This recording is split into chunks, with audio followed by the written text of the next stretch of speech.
जी। सबसे पहले मैं आप सभी को हमारे बीच रिसोर्स पर्सन जो उपस्थित है उनका इंट्रोडक्शन दे दूं तो आपका नाम शिवम दीक्षित है। आपको 6 से 7 वर्षों का अनुभव है। आपने कई एग्जाम निकाले हैं और उनमें सफलता भी पाई है। आज आपको सर आरपीएफ सब इंस्पेक्टर और आरपीएफ कांस्टेबल के संबंधित मार्गदर्शन देंगे और आपको बताएंगे कि क्या स्ट्रैटेजी होनी चाहिए, क्या सिलेबस होता है और बेसिकली सिलेबस को डिकोड करेंगे। Sir, over to you. सबसे पहले यहाँ उपस्थित सभी माननीय अधिकारियों और पुलिस सेवा के एस्पिरेंट्स को बहुत बहुत धन्यवाद कि आपने मुझे ये मौका दिया। मैं लगभग 6 वर्षों से इस फील्ड में हूँ पढ़ाने की। तो मैंने ये देखा है कि एक अभ्यर्थी में क्या बेसिकली होना चाहिए और क्या नहीं होना चाहिए। क्योंकि आज हम किसी भी फील्ड में जाएं, जैसे आज हमारा जो उद्देश्य है वो ये है कि हमें आरपीएफ कांस्टेबल और आरपीएफ सब इंस्पेक्टर के लिए यहाँ पे बुलाया गया है। तो जब हम इस एग्जाम की तैयारी के लिए बैठे, आरपीएफ कांस्टेबल और आरपीएफ सब इंस्पेक्टर, तो सबसे पहले हमें इसका डीपली सिलेबस पता हो, इसका एग्जाम पैटर्न पता हो। 2010 में अगर कोई पेपर हुआ है और अभी 2024 है, तो वो पैटर्न हम आज फॉलो ना करें। सबसे बड़ा जो अभ्यर्थियों के बीच मिथक है वो यही है, इसलिए वो जल्दी सेलेक्ट नहीं हो पाते। हर चीज ट्रेंड के अनुसार बदल रही है। तो जब आज के समय, जब 2024 में टीसीएस ये पेपर कंडक्ट करा रही है, तो वो किस पैटर्न पे करा रही है, उसका क्या पैटर्न है, सबसे पहले हमें वो पैटर्न को पता करना पड़ेगा। और वो पैटर्न को जब हम फॉलो करेंगे, जब हम उस चीज को देखेंगे, तब हम अपनी लक्ष्य की प्राप्ति कर पाएंगे। तो सभी अभ्यर्थियों को मेरा एक बार फिर नमस्कार। और आपको मैं ये बताना चाहूंगा कि आरपीएफ कांस्टेबल और सब इंस्पेक्टर बहुत ही बढ़िया पोस्ट है। इसमें अगर हम एग्जाम पैटर्न की बात करें तो 35 नंबर की रीजनिंग, 35 नंबर की रीजनिंग, 35 मैथ्स और 50 नंबर का जीएस पोर्शन शामिल रहता है। टोटल 120 नंबर का ये पेपर होता है, जिसके लिए हमको 1.5 घंटे मिलते हैं। तो इस 35 नंबर के रीजनिंग में, 35 नंबर मैथ्स और 50 नंबर जीएस, इसमें हम किस पोर्शन में ज्यादा स्कोर कर सकते हैं, सबसे पहले आपको वो चीज देखनी है। क्योंकि हम जीएस की अगर बात करें तो उसमें हम पॉलिटी देखते हैं, हिस्ट्री देखते हैं, जियोग्राफी देखते हैं, भूगोल देखते हैं, ठीक है, राजनीतिक विज्ञान देखते हैं, साइंस देखते हैं। लेकिन जीएस बहुत बड़ा सिलेबस होता है, तो हम वहां ज्यादा स्कोर, मैक्सिमम स्कोर नहीं कर पाते हैं। तो हमें पहले जो स्कोर देखना है वो देखना है मैथ्स और रीजनिंग। क्योंकि ये जो दो सब्जेक्ट हैं वो ऐसे हैं कि हम यहाँ पे फुल स्कोर कर सकते हैं। आप 35 में 35 नंबर रीजनिंग में ला सकते हैं, 35 में 35 नंबर आप मैथ्स में ला सकते हैं, 70 नंबर आप इसमें आराम से ला सकते हैं। इसका जो सिलेबस रहता है लगभग दोनों का, कांस्टेबल का और आपका एसआई का, सब इंस्पेक्टर का, ये दोनों सिलेबस जो है वो लगभग एक रहता है। केवल इनके थोड़ा सा एग्जाम में फर्क ये होता है कि उसमें थोड़ा लो लेवल के क्वेश्चन रहेंगे, यहाँ थोड़ा हाई लेवल के क्वेश्चन रहेंगे। लेकिन अगर मैथ्स में हमारा नंबर सिस्टम आता है यूनिट से, तो नंबर सिस्टम वहां भी आता है। परसेंटेज अगर यहाँ पे आता है तो परसेंटेज वहां पे भी आता है। यहाँ अगर प्रॉफिट लॉस आता है, लाभ और हानि, तो वहां भी लाभ और हानि आता है। क्वेश्चन में फर्क इतना रहेगा कि यहाँ पे अगर आपको पूछा है कि 6,000 रुपए का 3 वर्ष का 5% की दर से साधारण ब्याज बताइए, तो वहां हो सकते ये पूछे कि 9,340.50, वहां पॉइंट का खेल कर दिया उनने, क्योंकि वो सब इंस्पेक्टर लेवल है। तो हमें अपनी स्मार्ट अप्रोच क्या लगानी है वहां पे, हमें वहां पे किस अप्रोच से पता करना है कि हम 30 सेकेंड में वो सवाल बना लें। तो ये स्ट्रेटजी हम फॉलो करना पड़ेगा। तो हमें उसके लिए यूनिट डिजिट पता होना चाहिए कि हम कैसे यूनिट डिजिट से उस क्वेश्चन को बिना हल करें सॉल्व कर सकते हैं। कई क्वेश्चन मैथ्स में ऐसे भी रहते हैं, आप लोग बहुत सारे लोग जो मॉक अभी लगा रहे होंगे तो आप देखते होंगे उसपे कि बहुत सारे क्वेश्चन ऐसे हैं मैथ्स के कि आप बिना करें केवल उसको यूनिट डिजिट के आधार पे ही सॉल्व कर सकते हैं। तो ये आपके लिए एक स्ट्रेटजी होना चाहिए कि हम किस चीज को किस तरीके से सॉल्व करें। कई बच्चे यहाँ ऐसे होंगे जो मैथ्स में थोड़ा वीक होंगे, जिनकी रीजनिंग अच्छी होगी, तो वो मैथ्स को ज्यादा समय दें अकॉर्डिंग टू रीजनिंग, या रीजनिंग को थोड़ा सा कम करें। प्रैक्टिस आपको ज्यादा करनी है, मैथ्स को ज्यादा प्रैक्टिस करें, रीजनिंग को थोड़ा कम प्रैक्टिस करें। जिसकी मैथ्स अच्छी है, जीएस में प्रॉब्लम है, तो थोड़ा वो जीएस को ज्यादा पढ़ाएं, ज्यादा उसको याद करें, ज्यादा उसको तरीके से याद करें। अब मान लो जैसे आप लोगों ने, बहुत सारे लोगों ने मोहनजोदाड़ो पढ़ा होगा, हड़प्पा सिविलाइजेशन अगर पढ़ा होगा तो इंडस वैली सिविलाइजेशन। अगर इसमें कुछ चीज है जो एग्जाम में आ रही है, ठीक, तो इसको कैसे हम याद करें, क्योंकि जीएस बहुत ज्यादा है, उसको हमें रट रट के थोड़ा याद करना है, उसको थोड़ा ट्रिक से याद करें, थोड़ा अपने तरीके से याद करें, थोड़ा उसमें लॉजिक लगाएं, है ना। तो ऐसे याद करेंगे जब आप, तब आपको ये चीजें बनेंगी। जैसे आप लोग ये सब पढ़े हुए हैं पहले से थोड़ा बहुत, ठीक। तो जैसे मोहनजोदाड़ो में आप लोगों ने पढ़ा होगा कि विशाल स्नानागार मिला है, ठीक है, वहां पे पशुपतिनाथ की मूर्ति मिली है, चौड़ी सड़कें थी वहां की। ये मैं हड़प्पा सभ्यता की बात कर रहा हूं, जो 1922 में अपना ये मोहनजोदाड़ो खोजा गया था। तो हम उसको ट्रिक से कैसे याद करें, पुरोहित आवास मिले थे वहां पे, तो आप ऐसे याद कर सकते हैं कि एक पंडित जी थे, वो सूती वस्त्र के कपड़े पहनते थे, चौड़ी सड़क से निकल के आए मंदिर को जाने के लिए, ठीक है, वहां पे उन्होंने मंदिर की आराधना की, पूजा की, और वहां पे बहुत सारा दान मिला उनको, तो विशाल जो अन्नागार है वो वहां पे स्थापित हो गए। हमें इतनी चीज याद रखनी है। अब एग्जाम में अगर पूछा उनने कि चौड़ी सड़क कहाँ पे थी, हड़प्पा में थी, मोहनजोदाड़ो में थी, लोथल में थी, तो हमें याद रहेगा कि पंडित जी कहाँ पे मिले थे, मंदिर चौड़ी सड़क से गए थे वो, तो हम तुरंत क्लिक कर लेंगे उसको। तो ऐसे ही हर सब्जेक्ट में हमको करना है। जैसे मुझे याद आ रहा है कि जब विंग कमांडर अभिनंदन जी जो पाकिस्तान से आए थे, तो उस समय टीसीएस ने एक क्वेश्चन पूछ लिया था कि बौद्ध जैन धर्म के कौन से ऐसे तीर्थंकर हैं जिनका नाम अभिनंदन है, तो वो चौथे तीर्थंकर हैं। तो ये थोड़ा हमें करंट से भी रिलेट करके वो चीजें पढ़नी पड़ेंगी, तब जाके हम उस चीज पे फुल मार्क्स ला पाएंगे। अब ये सब इंस्पेक्टर की हम बात करेंगे, तो इसमें जो कांस्टेबल के लिए एज लिमिट होती है वो है 18 से 28, ये जनरल वालों के लिए है, अनरिजर्व्ड। और एससी एसटी 5 साल की छूट, और ओबीसी 3 साल की छूट। सब इंस्पेक्टर एसआई के लिए 20 से 28 साल, और इसमें भी 5 साल की छूट, एससी एसटी और ओबीसी 3 साल की।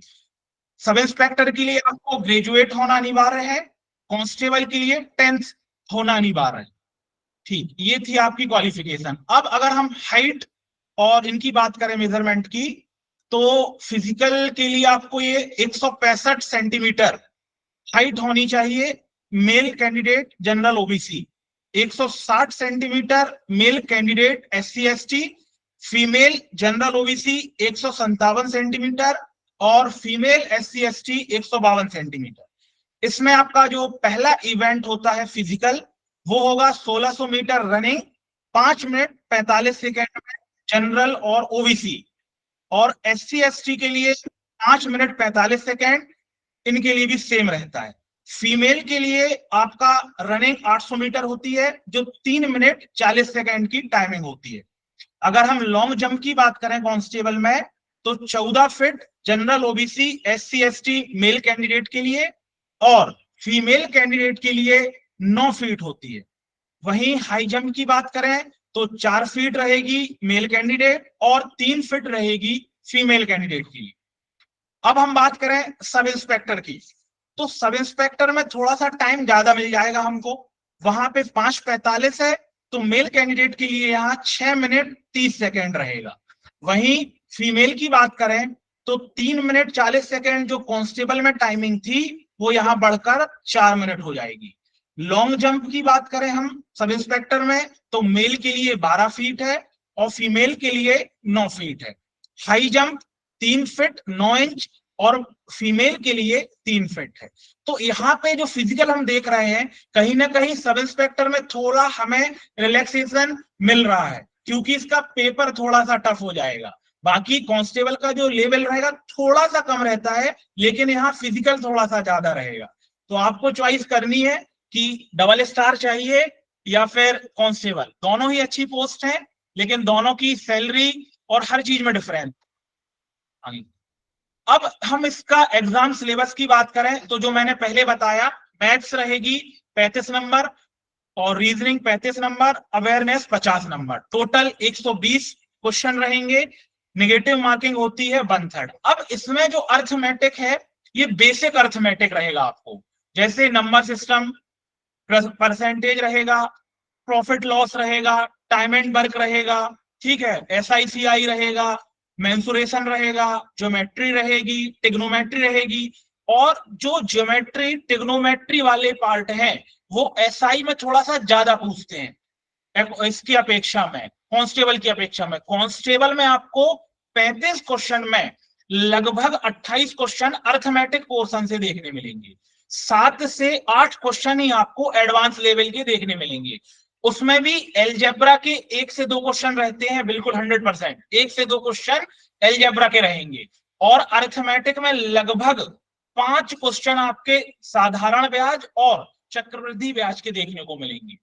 तो इस जो पोर्शन ज्यादा आ रहा है उसकी प्रैक्टिस थोड़ा सा ज्यादा बढ़ाइए आप लोग। अब हम रीजनिंग की बात करें तो रीजनिंग में जो न्याय कथन अभिगमन होता है, जो सभी बच्चों को बहुत ज्यादा प्रॉब्लम होती है, वो लगभग 5-5 क्वेश्चन सब इंस्पेक्टर में और 5 क्वेश्चन आपको देखने मिलेंगे कांस्टेबल में। इसका केवल एक ही उद्देश्य है करने का कि इसको आप जितना ज्यादा प्रैक्टिस करोगे, जितना ज्यादा, डेली आप 50 क्वेश्चन मारो तो आपको वो फ्लुएंटली आराम से बनेगा। नहीं तो इसका कोई तोड़ नहीं है। कई पुस्तकों में है कि आप उसको ट्रिक से रट लेंगे या ट्रिक से, तो वो नहीं हो पाएगा। जितना आप क्वेश्चन करोगे, मल्टीपल रिवीजन करोगे, तो आपको बहुत आसानी होगी इसको करने में। और रीजनिंग में हम बात करें तो अभी जो TCS ने पैटर्न देखा है, मैं उसका जो क्वेश्चन पेपर देखा है कि 5 क्वेश्चन आपके सिटिंग अरेंजमेंट के देते हैं, बैठक व्यवस्था के देने लगे हैं। अब बैठक व्यवस्था चाहे वो एक मेज पे बिठा दें, चाहे वो एक व्रत में बिठा दें, चाहे वो आपको फ्लोरिंग पजल दे दें कि एक 5 मंजिला इमारत है, उसमें 5 लोग बैठे हैं, उनके ये रंग पसंद है, उनको ये कार से वो यहाँ जाते हैं। तो ये जो ट्रेंडिंग में चल रहा, 5 क्वेश्चन इससे बनते हैं और थोड़ी टफ लेवल की आती है। तो रीजनिंग में जो आपके मार्क्स कट सकते हैं वो या सिलॉक्स में कट सकते हैं या फिर आपके यहाँ पे कट सकते हैं, क्योंकि जो मैं कोचिंग में पढ़ाता हूँ और देखता हूँ तो ज्यादातर बच्चों के नंबर यही कटते हैं। तो आप सिलॉक्स को मजबूत करें और सिटिंग अरेंजमेंट को मजबूत करें, क्योंकि बाकी जो चीज है जैसे कोडिंग डिकोडिंग हो गया तो ये तो बहुत सरल आती, सभी से बन जाती है, ठीक है। सीरीज हो गया, नंबर सीरीज जो रहती है वो भी बन जाएगी। एक अल्फाबेटिकल सीरीज भी आने लगी है, जो मॉक दे रहे हैं बच्चे उनको पता होगा। तो अल्फाबेटिकल सीरीज में आप लोगों को पेयर बना के सीखना है, ठीक है। अल्फाबेटिकल सीरीज भी थोड़ा सा टफ होगी, तो वो उस पर आप फोकस करें।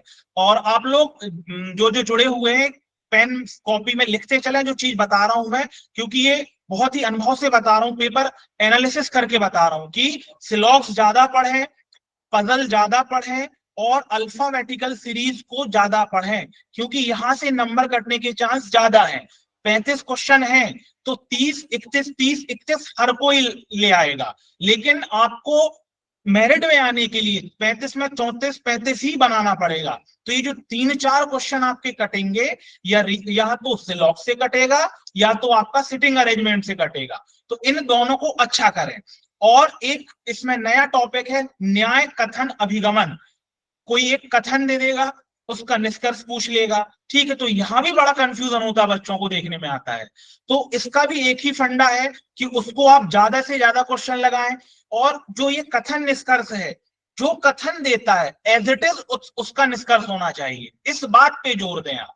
तो अगर ये आपका अच्छा रहेगा तो निश्चित तौर पे आपको 35 में 35 नंबर आ जाएंगे। मैथ्स में ज्यादा रिवीजन करें, जो पोर्शन आपके कमजोर है उसको ज्यादा पढ़ें, और सबसे एक रिक्वेस्ट है कि आप ज्यादा से ज्यादा क्वेश्चन लगाएं।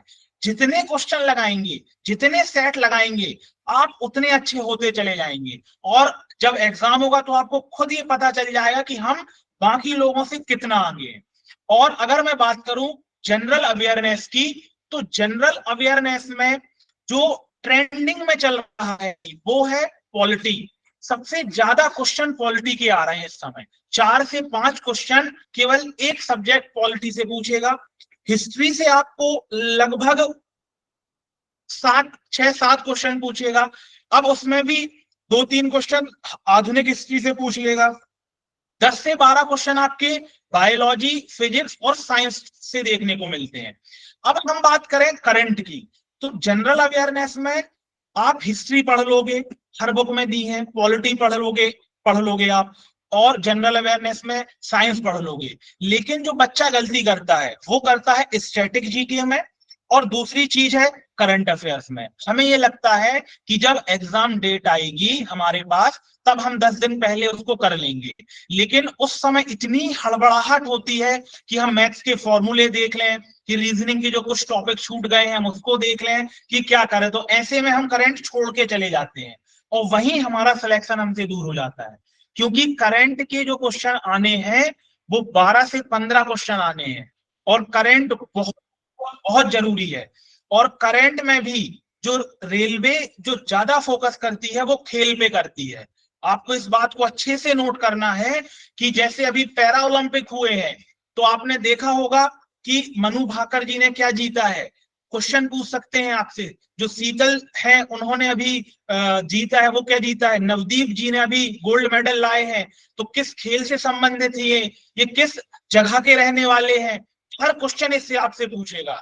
तो आपको एक क्लास बढ़िया सी लेनी है पैरा ओलंपिक की, उसमें कब पैरा ओलंपिक स्टार्ट हुआ था, ठीक है, उसकी क्या मसाल जो थी वो कब जली थी, किस सन में क्या चीजें ऐड हुई थी, ठीक है, ये सब चीजें आपको बड़ी अच्छे से देखना है। और उसमें आपको एक एक जो खिलाड़ी थे किस जगह से हैं वो, ठीक है, उन्होंने क्या क्या चीज खेली, कितने गोल्ड जीते थे, और पहले भी क्या गोल्ड जीते थे, ये चीजें आपको अच्छे से पता होनी चाहिए। मुझे याद आ रहा है जब मैं जो एनटीपीसी मेंस था उसमें अवनी लखेरा करके थी, उनका क्वेश्चन आया था। और उस समय जो नीरज चोपड़ा जी थे जब उन्होंने जेवलिन थ्रो में जीता था, वो क्वेश्चन एक आया था। तो आप ये क्वेश्चन बहुत अच्छे से कीजिए। साथ ही साथ करंट अफेयर्स में जो क्वेश्चन आपसे पूछते हैं वो एक्सरसाइज के पूछते हैं, कि जो मिलिट्री की एक्सरसाइज होती है वो क्वेश्चन पूछते हैं कि बताइए पाकिस्तान इसके चाइना के साथ भारत ने भी कौन सी एक्सरसाइज की है, या सूर्यकिरण एक्सरसाइज जो होती है वो कहाँ होती है, ठीक है, कब हुई, ठीक है, कौन ने इसमें भाग लिया, ये चीजें पूछेंगे। हमारे प्रधानमंत्री जी अगर कहीं यात्रा करने गए हैं तो उसकी राजधानी पूछ सकते हैं उस देश की आपसे, वहां के पीएम राष्ट्रपति पूछ सकते हैं, वहां की मुद्रा पूछ सकते हैं। तो अब हम एग्जाम देते हैं, हम पूछते हैं यार ये मुद्रा कहाँ से आ गई, ये कैपिटल कहाँ से पूछ ली इनने, तो वो केवल उसी देश से पूछ, जहां या तो हमारे प्रधानमंत्री जी गए होंगे, गृह मंत्री जी गए होंगे, या कहीं ना कहीं हमारे देश से कोई इशू से कनेक्ट हुई होगी। हमें सभी नहीं रटनी है, यही स्मार्ट स्ट्रेटजी है। हमें वो चीज ही पढ़नी है जो कि अभी अभी घटित हुई है, उनसे रिलेटेड हमें टॉपिक्स बनाने हैं, तब आप इसमें अच्छा स्कोर कर पाएंगे। अगर हम स्टैटिक जीके की तरफ जाएं तो पूछ लेंगे कि बताइए राष्ट्रीय युवा दिवस कब मनाया गया, जैसे कल 14 सितंबर था, क्या था कल, हिंदी दिवस था, ये क्वेश्चन पूछ सकते हैं, इसकी थीम पूछ सकते हैं आपसे, ठीक है, विश्व हिंदी दिवस 10 जनवरी को आता है, ये पूछ सकते हैं आपसे। तो ऐसे क्वेश्चन आपको पता होने चाहिए, इनकी थीम पता होनी चाहिए। अब ऐसे 12 महीने हैं, लेकिन 12 महीने में जो मुख्य मुख्य हैं हमें उनको पढ़ना है। और अभी अभी जो नए नए दिवस किन्हीं ने बना दिए हैं, हमें वो पढ़ना है। तो ये चीज जब आप स्मार्ट तरीके से पढ़ेंगे तो आपको निश्चित रूप से सफलता मिलेगी। और एग्जाम बहुत बहुत ज्यादा कठिन नहीं होता, केवल हम उसको कठिन बना लेते हैं। हमारी मानसिकता हो जाती है कि ये कठिन है।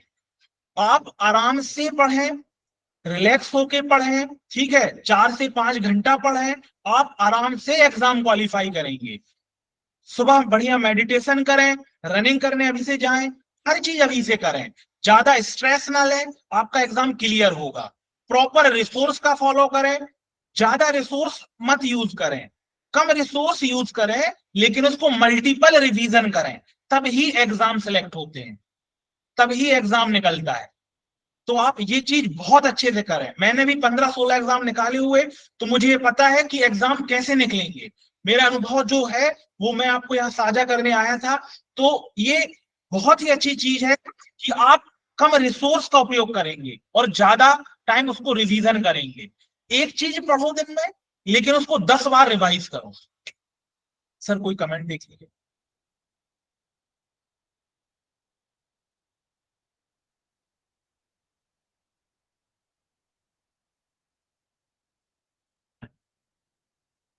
नेगेटिव मार्किंग रहती है क्या ना बच्चों का एग्जाम में? हाँ बताया। हाँ, नेगेटिव मार्किंग 1/3 होती है इस पे, 1/3 रहेगी नेगेटिव मार्किंग। अब हम थोड़ा ये फोर्थ वाला एम, हाँ ये वाला, अब हम एमपी सब इंस्पेक्टर की बात कर लें।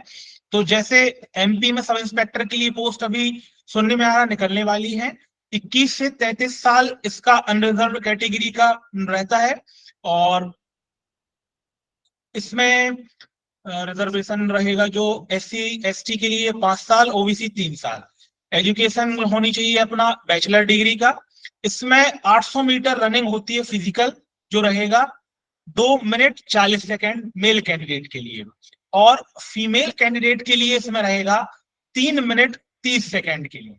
लॉन्ग जंप रहेगी इसमें 13 फीट और फीमेल 10 फीट। शॉर्ट पुट रहता है 9 फीट और फीमेल 15 फीट। इनका 4 किलो रहता है, इनका 7.5 किलो लगभग। हाइट रहती है 167.5 मेल कैंडिडेट। फीमेल कैंडिडेट रहता है 152.4, 152.4। अब इसका सिलेबस, 1 मिनट सिलेबस देखेंगे इसका। हाँ, इसका जो पैटर्न रहेगा वो रहेगा हिंदी 70 नंबर की रहेगी, 70 क्वेश्चन रहते हैं इसमें। इंग्लिश 30 नंबर की 30 क्वेश्चन। और जनरल नॉलेज प्लस इसी में रहता है आपका मैथ्स, रीजनिंग, सब इसमें रहता है। और कंप्यूटर भी आ जाता है, वो 100 नंबर का होता है एक साथ, और ये 100 मार्क्स का रहता है। अब हम इसकी बात करें एमपीएसआई की, जैसे 2017 में एग्जाम हुआ था, तो हिंदी जो है अब इसमें सबसे अहम रोल अदा करेगी, कि जिसकी हिंदी ज्यादा अच्छी होगी वो आराम से इस एग्जाम को क्वालिफाई कर लेंगे। हिंदी ज्यादा टफ नहीं पूछते, वही संधि समास अलंकार, यही चीजें, एक शब्द में उत्तर, ठीक है, पर्यायवाची शब्द, यही इसमें पूछेगा। तो हिंदी के लिए 70 नंबर रहेगा। नॉर्मल हिंदी इसमें पढ़ना है हमको, और इसमें 70 से आप 65+ स्कोर आराम से कर सकते हैं। इंग्लिश की हम बात करें तो इंग्लिश में नॉर्मल आर्टिकल जो रहते हैं वो आएंगे, प्रपोजिशन आते हैं, ठीक है, पैरा जंबल आ जाते हैं। ज्यादा हाई लेवल की इंग्लिश नहीं आएगी आपको, जो आपने 10th लेवल 11th तक पढ़ी होगी इंग्लिश नॉर्मल, वो ही इसमें इंग्लिश आएगी। अनसिन पैसेज रहते हैं इसमें 2 5-5 नंबर के, 10 नंबर तो यहीं से हो जाते हैं। अब जनरल नॉलेज, यहाँ पे जो मेन पार्ट है वो जनरल नॉलेज का है, क्योंकि जो संस्था ये एग्जाम कंडक्ट कराती है जनरल नॉलेज के लिए, पूरा जो एग्जाम रहता है इसमें जनरल नॉलेज थोड़ा सा टफ लेवल लगता है, क्योंकि इनका जनरल नॉलेज एक सर्टेन नॉलेज से नहीं रहता, ये थोड़ा कुछ ऊपर नीचे पूछते रहते हैं। तो इसमें थोड़ा हमें डीपली पढ़ना पड़ेगा। और जनरल नॉलेज में यहाँ हमें ज्यादा नॉलेज एमपी का होना चाहिए। यहाँ पे ज्यादातर क्वेश्चन एमपी से रिलेटेड रहेंगे, क्योंकि एमपी एसआई एग्जाम है, एमपी का है, तो एमपी से थोड़ा क्वेश्चन ज्यादा रहेंगे। इसमें 4 से 5 क्वेश्चन आपको कंप्यूटर के देखने को मिलेंगे, और मैथ्स के 20-22 क्वेश्चन रहते हैं, रीजनिंग भी 20-22 क्वेश्चन रहेंगे। हिस्ट्री के क्वेश्चन इससे 4-5 रहते हैं, जो निश्चित नहीं रहते। किसी शिफ्ट में आपको मॉडर्न हिस्ट्री के पूछ लेंगे, तो किसी में एंशिएंट से पूछ लेंगे, तो आपको हिस्ट्री पूरा करना पड़ेगा। और जो पॉलिटी है, पॉलिटी से भी इसमें 5-6 क्वेश्चन आपसे पूछे जाएंगे। इसमें ज्यादातर क्वेश्चन जो साइंस है उसमें बायोलॉजी से पूछे जाते हैं, और बायोलॉजी में भी जो जंतु विज्ञान है वहां से क्वेश्चन बहुत बनते हैं यहाँ से, और जो रोगों से क्वेश्चन है कि बताइए बैक्टीरिया से क्या होता है, ठीक है, ये क्वेश्चन ज्यादातर पूछे जाएंगे इसमें। तो इसको पढ़ने के लिए ओवरऑल पहले आपको सिलेबस कंप्लीट करना पड़ेगा, हिंदी पूरी कंप्लीट हो आपका, जो भी उसके 16-17 टॉपिक हैं वो अच्छे से हो, इंग्लिश के 7-8 टॉपिक ही इसके सिलेबस में है वो अच्छे से हो, और जनरल नॉलेज पूरा पूरा अच्छे से हो, आराम से इसको आप क्वालिफाई कर सकते हैं। ये भी एग्जाम बहुत बढ़िया है, और आपको मध्य प्रदेश राज्य में ही रहना पड़ेगा, बहुत अच्छी बात है ये एग्जाम क्वालिफाई करने। अब इस पे एक चीज और है, जो हमने रेलवे की बात की और एमपीएसआई की बात की। अगर आप अभी जैसे रेलवे के एग्जाम होने वाले 3-4 मंथ में होगा, तो दोनों के लिए जो सेम है वो जनरल नॉलेज है, मैथ्स है और रीजनिंग है।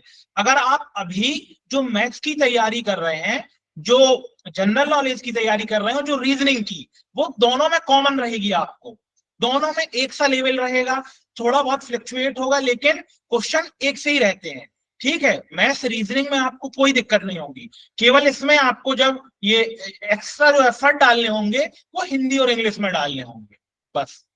अगर कोई क्वेरी हो आपकी तो बताएं।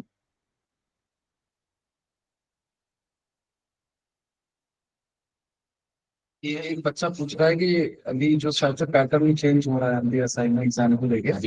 हाँ हाँ हाँ, हाँ, तो ये अभी जो पैटर्न चेंज होने की बात है एमपी सब इंस्पेक्टर का, तो देखिए वो जब तक हम ऑफिशियल नोटिफिकेशन नहीं आ जाता तब तक हम इस बारे में कुछ नहीं कहेंगे, क्योंकि फेक नोटिफिकेशन अभी 1-2 बार आ चुका है, और जब तक एमपीपीबी की तरफ से ऑफिशियली कुछ नहीं आता तो हम उसमें कुछ भी नहीं बोल सकते।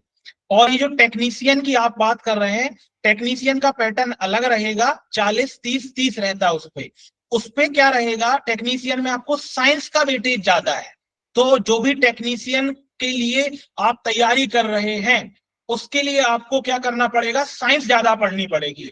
और टाइपिंग नो, टाइपिंग इसमें नहीं है, टाइपिंग नहीं रहती इसमें, नताशा जी का है। आरपीएफ कांस्टेबल में साइंस भी पूछा जाता है क्या? हाँ, आरपीएफ कांस्टेबल में साइंस आपका 5 से 6 क्वेश्चन रहेगा, जो जीएस का पोर्शन रहेगा उसमें नेगेटिव मार्किंग नहीं रहती है। एसआई में नेगेटिव मार्किंग नहीं रहेगी, जो अभी का एग्जाम हुआ उसके अकॉर्डिंग। सीजीएल देखिए, हाँ ये अच्छा क्वेश्चन था, 24वीं बटालियन से आया है जो, हाँ ये बहुत अच्छा क्वेश्चन है। देखिए एसएससी सीजीएल और रेलवे, इनकी तैयारी क्या साथ साथ में हो जाएगी? बिल्कुल हो जाएगी। ये मिथक हमारा है कि एसआई का ये लेवल अलग है, ये लेवल अलग है। मैथ्स और रीजनिंग दोनों में कॉमन है, दोनों का एक सा ही है, ठीक है। केवल आपको इंग्लिश वहां पे थोड़ा लेवल ज्यादा करना पड़ेगा, बाकी आप आराम से तैयारी कर सकते हैं सीजीएल की और रेलवे की, ठीक है। लेकिन इसमें एक चीज याद रखिएगा आप, कि जब आप दोनों की तैयारी साथ में करें तो आपको दोनों के मॉक लगाना जरूरी है।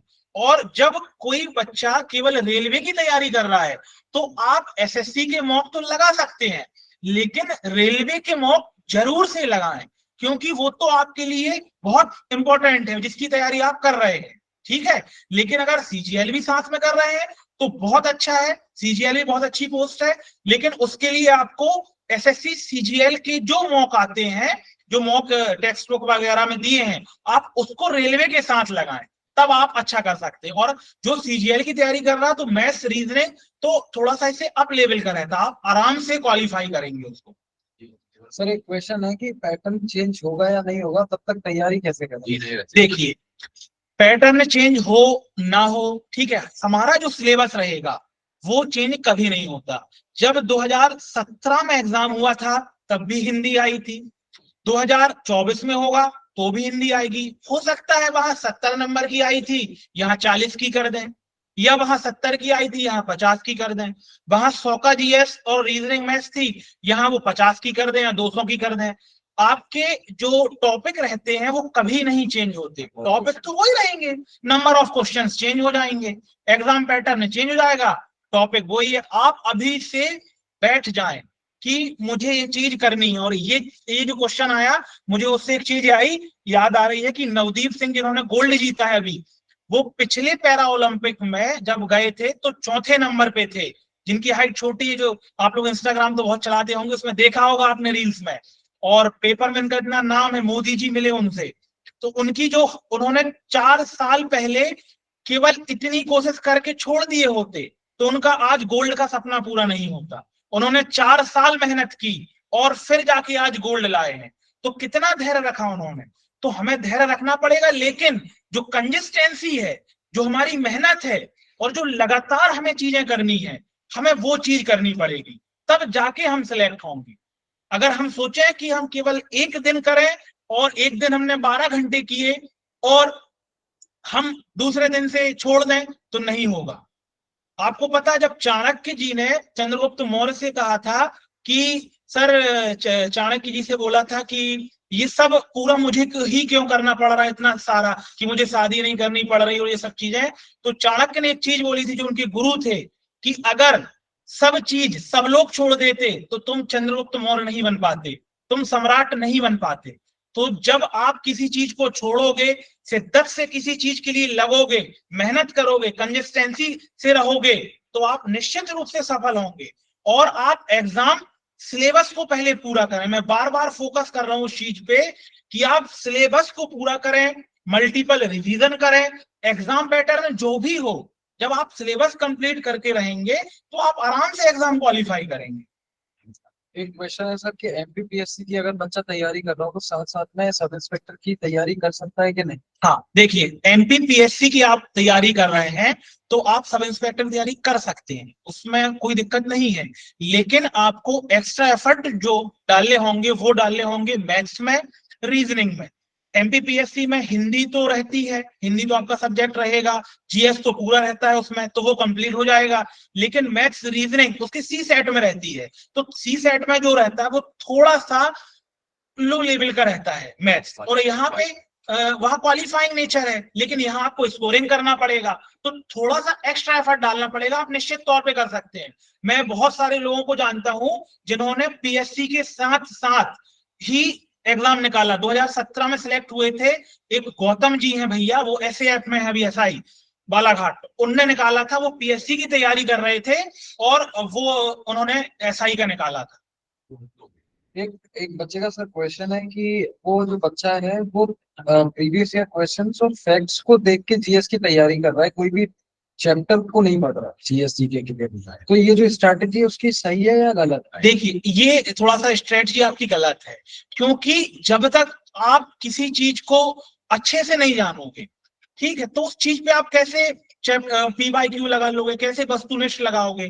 और आपने मान लो एक चीज का, मान लो 10 क्वेश्चन है वस्तुनिष्ठ के, एक हड़प्पा सभ्यता ले लिया, उसके 10 क्वेश्चन लगाए आपने, पूरा आपने नहीं पढ़ा डिटेल में उसको, केवल 10 क्वेश्चन लगा के आपने पी बाई क्यू लगा लिया और उसको छोड़ दिया, ठीक, और थोड़ा उसके लिख लिया जो एक्सप्लेनेशन था उसका। लेकिन अगर क्वेश्चन उस 10 के अलावा आ गया तो आप वहां फंस जाएंगे। किसी भी चीज को जब तक आप तह तक नहीं जानेंगे तो कैसे उस पर आप महारत हासिल करें, है ना। तो उसके लिए आपको जरूरी है, भले ही आप एक टॉपिक दिन में पढ़ो, लेकिन पहले हड़प्पा पढ़ा आपने, उसका आपने पढ़ के रिवीजन किया, फिर पीवाईक्यू लगाया, और आपको ये निश्चित तौर पे देखने मिलेगा कि पीवाईक्यू लगाने के बाद, पढ़ने के बाद भी कुछ ऐसे फैक्ट होंगे जो आपको एक्स्ट्रा मिलेंगे। फिर आप क्या करो, अपने नोट्स में नोट डाल के उस फैक्ट को लिखो कि ये फैक्ट आया था, हो ना हो वो किसी एग्जाम में आ जाए, ठीक। तो ये जरूर करो आप। एक सर क्वेश्चन और है बच्चे का कि अगर वो एमपी सब इंस्पेक्टर का फॉर्म भरता है तो टेक्निकल और नॉन टेक्निकल दोनों भर सकता है? हाँ, दोनों से फॉर्म भर सकते हैं। पीसीएम होता है उसमें, केमिस्ट्री, मैथ्स और फिजिक्स का रहेगा, और उसमें साइंस का वेटेज ज्यादा हो जाएगा। और सर करंट अफेयर्स एक जनरल क्वेश्चन एक बच्चे का आया है, जो कि बोल रहे हैं कि करंट अफेयर्स पेपर के कितने समय पहले का पढ़ना चाहिए? देखिए, मेरे हिसाब से तो करंट अफेयर्स अभी जैसे पेपर है, पेपर तो आप अवेयर तो डेली रहो, हमारे देश में जो चीजें हो रही हैं उसमें तो एक आम इंसान भी अवेयर रहता है ना। हम तो फिर एस्पिरेंट्स हैं, तो अवेयर रहना जरूरी है। लेकिन हम अगर स्पेशलाइज्ड बात करें करंट अफेयर्स की, तो 1-1.5 महीने पहले से आप टॉपिक वाइज उसको पढ़ सकते हैं, एक एक दिन लेके कि इस दिन हम ये टॉपिक कर लेते हैं, इस दिन ये 1-1.5 मंथ आप पहले से करेंगे हो जाएगा, लेकिन अवेयर आप पहले से रहो। लास्ट कितने मंथ का पढ़ना? अच्छा, कितने मंथ का है क्या क्वेश्चन? हाँ, कितने मंथ? हाँ देखिए, अगर आप रेलवेज की बात करेंगे तो पैरा ओलंपिक है मान लो, तो ये तो वो पुराना भी पूछ सकते हैं आपसे, 2020 का भी पूछ लेंगे, लेकिन जनरली 6 से 8 मंथ का जो रहता है वो आप पढ़ सकते हैं। आरपीएफ एग्जाम का वो देखिए, आरपीएफ एग्जाम का भी जो है, सबसे पहले तो वो एएलपी कंडक्ट कराएंगे लोगो पायलट का, क्योंकि जो फॉर्म सबसे पहले फिलअप हुए थे वो एएलपी के हुए थे। उसके बाद टेक्नीशियन ग्रेड 3 और ग्रेड 1 उसके फॉर्म फिलअप हुए हैं, तो वो होगा। नेक्स्ट में आरपीएफ कांस्टेबल आएगा, फिर आरपीएफ सब इंस्पेक्टर। तो मेरे हिसाब से दिसंबर एंड जनवरी फर्स्ट वीक पहुंच जाएगा ये। स्टैटिक जीके कैसे पढ़े? ठीक, पांडे जी ने क्वेश्चन पूछा है, तो स्टैटिक जीके के लिए आप लूसेंट की बुक ले सकते हैं, पीछे जो उस पे है, ठीक है, या कोई भी यूट्यूब चैनल से आप पढ़ सकते हैं। उस टॉपिक वाइज देख लें कि आज हमें मान लो ओलंपिक देखना है तो उसका पढ़े, स्टैटिक में दिवस देखने हैं तो वो पढ़े, विश्व में प्रथम महिला देखनी है तो उसको एक दिन पढ़ लें। कोई भी बुक परचेज कर सकते हैं, सब बुक में लगभग सेम होता है, लेकिन कोई एक बुक परचेज करें, ठीक है, सोर्स मल्टीपल ना रखें। नरेंद्र डावर जी, आपने अपना हैंड रेस किया हुआ है, तो अगर आपको किसी भी प्रकार का डाउट है तो आप पूछ सकते हैं।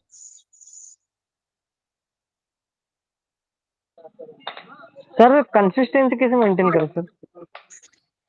कंसिस्टेंसी देखिए, दो चीजें रहती हैं, एक तो खुद अंदर से कंसिस्टेंसी आती है कि अगर हम किसी लक्ष्य के प्रति इतने जागरूक हैं कि हमें रात में नींद भी नहीं आ रही है, तो किसी को आपको पुशअप करने की जरूरत नहीं रहेगी कि आप कंसिस्टेंस हो, ठीक है। और दूसरी चीज ये रहती है कि आप अपने आसपास के वातावरण को देख के कि यार मेरे साथ वाला व्यक्ति जो था वो एक्साइज इंस्पेक्टर हो गया, तो मुझे अपना 1 मंथ 2 मंथ 3 मंथ में हर हालत में ये एग्जाम क्वालिफाइड करना है, तो आपके दिन में दिमाग में वही चलेगा, तो आप ऑलवेज कंसिस्टेंस रहेंगे, और ये खुद के ऊपर है, ठीक है।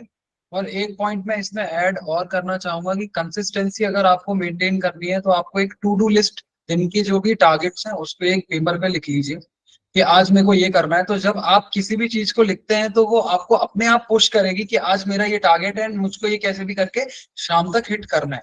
तो एक अगर आप दिन में सुबह जाग के टू डू लिस्ट बना लेते हैं तो आई थिंक उससे कंसिस्टेंसी भी मेंटेन की जा सकती है। और किसी भी बच्चे को किसी भी प्रकार का डाउट है?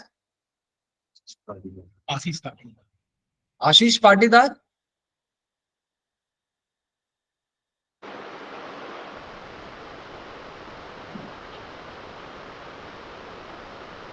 योगेश मकवाना,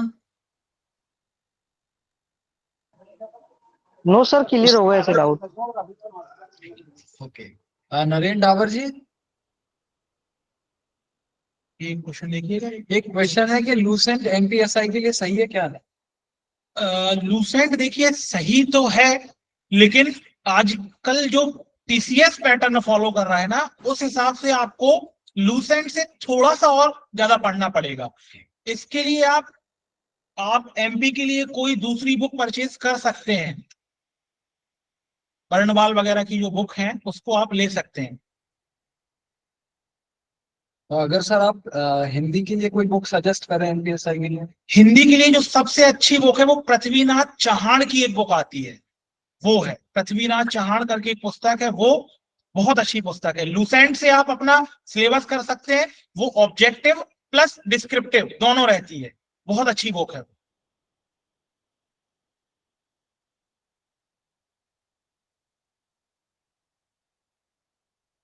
ये क्वेश्चन आया था 24वीं बटालियन सर, जीके में पहले थ्योरी पढ़ना चाहिए या नहीं, पहले आप थ्योरी करें।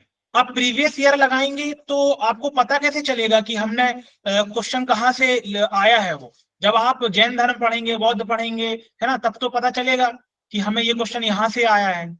तो पहले आप थ्योरी कंप्लीट करें, फिर प्रीवियस ईयर पे जाए, या इस पे आप ये कर सकते हैं कि जिस टॉपिक को आप पढ़ रहे हैं पेपर में देखें कि उस टॉपिक से कौन सा क्वेश्चन पूछा, क्योंकि मार्केट में बहुत सारी बुक्स अवेलेबल है जो टॉपिक वाइज प्रीवियस ईयर दे रहे हैं आपको, तो उस पे आप जा सकते हैं, वो बेस्ट तरीका होगा। पृथ्वीनाथ पांडे की आती है क्या, वही है? हाँ, पृथ्वीनाथ पांडे, वही बुक है, उसको पृथ्वीनाथ चहाड़ करके भी दिया जाता है, 2 नाम से आती है वो बुक। एक बच्चे का है कि इस बुक को पढ़ने के बाद क्या सारा एमपीएसआई का हिंदी कवर हो जाएगा? आराम से कवर होगा, आराम से। लूसेंट और ये ऑब्जेक्टिव, डिस्क्रिप्टिव भी आती है, ऑब्जेक्टिव, दोनों फॉलो कर सकते हैं, बहुत आराम से ये आपका कंप्लीट हो जाएगा सिलेबस। कैंडिडेट है, एसआई के लिए देखिए तैयारी करना, अगर आप ऑलरेडी कांस्टेबल हैं तो आपने तो पढ़ के रखा है ऑलरेडी, है ना, आपको थोड़ा सा उस पे मॉक ज्यादा यूज करें, मॉक ज्यादा लगाएं, और जो चीज आपने ऑलरेडी पहले पढ़ी थी कांस्टेबल के समय, आपके जो नोट्स होंगे प्रॉपर, उस पे रिवीजन करिए, क्योंकि आप कांस्टेबल हैं तो आपको प्रिपरेशन साथ में ही करनी पड़ेगी जॉब के साथ, तो कर सकते हैं आप उसको भी। आरपीएफ के साथ निकिता शर्मा जी आपने पूछा है एनटीपीसी की तैयारी, बिल्कुल कर सकते हैं। अभी एनटीपीसी आई है ग्रेजुएट लेवल की पोस्ट पे, तो आप बिल्कुल कर सकते हैं, सिलेबस सेम रहता है, रेलवेज का सिलेबस लगभग सबका सेम है, सबका, आप आराम से तैयारी कर सकते हैं। ये जो एक बच्चा है तो पूछ रहा है कि रॉ को ज्वाइन करने के लिए क्या किया जाना चाहिए, तो वो जो क्वेश्चन है वो आप पर्सनली स्टेट दिशा नोडल सेंटर में आप कांटेक्ट कर सकते हैं। आज जो सेशन चल रहा है रेलवे सब इंस्पेक्टर से संबंधित है, तो आप वो वाले क्वेश्चन स्पेसिफिकली पूछिए, तो सर बिल्कुल आंसर करेंगे क्वेश्चन। प्रखर धुर्वे जी ने पूछा है करंट अफेयर्स के लिए स्पेसिफिक बुक, हाँ रेलवेज के लिए आप स्पीडी फॉलो कर सकते हैं, प्रखर जी स्पीडी आती है वो फॉलो कर सकते हैं आप। मैथ्स को कैसे पढ़ें, एक बच्चे का ये प्रश्न। मैथ्स को आप सबसे पहले तो किसी भी ऑफलाइन कोचिंग में जाके पढ़ें, ठीक है, क्योंकि बेसिक से पढ़ेंगे तभी आपका धीरे धीरे क्लियर होंगी चीजें, या ऑनलाइन से पढ़ते तो वो चीज देखें जो बेसिक से पढ़ाई गई है, या आपका लेवल अगर अच्छा है तो फिर आप उस लेवल से पढ़ें। आर.एस. अग्रवाल की जो बुक है उसको मल्टीपल बार लगाएं, फिर आप प्रीवियस ईयर की ओर जाएं। रीजनिंग की किस, हाँ शिवानी जी आप रीजनिंग के लिए किरण प्रकाशन की पुस्तक आती है, वो ले सकते हैं, बहुत अच्छी बुक है। भावना बैरागी जी आपने हैंड रेस किया हुआ है, आप पूछिए प्रश्न। भावना जी आप सुन पा रहे हैं? अभिषेक कुमार।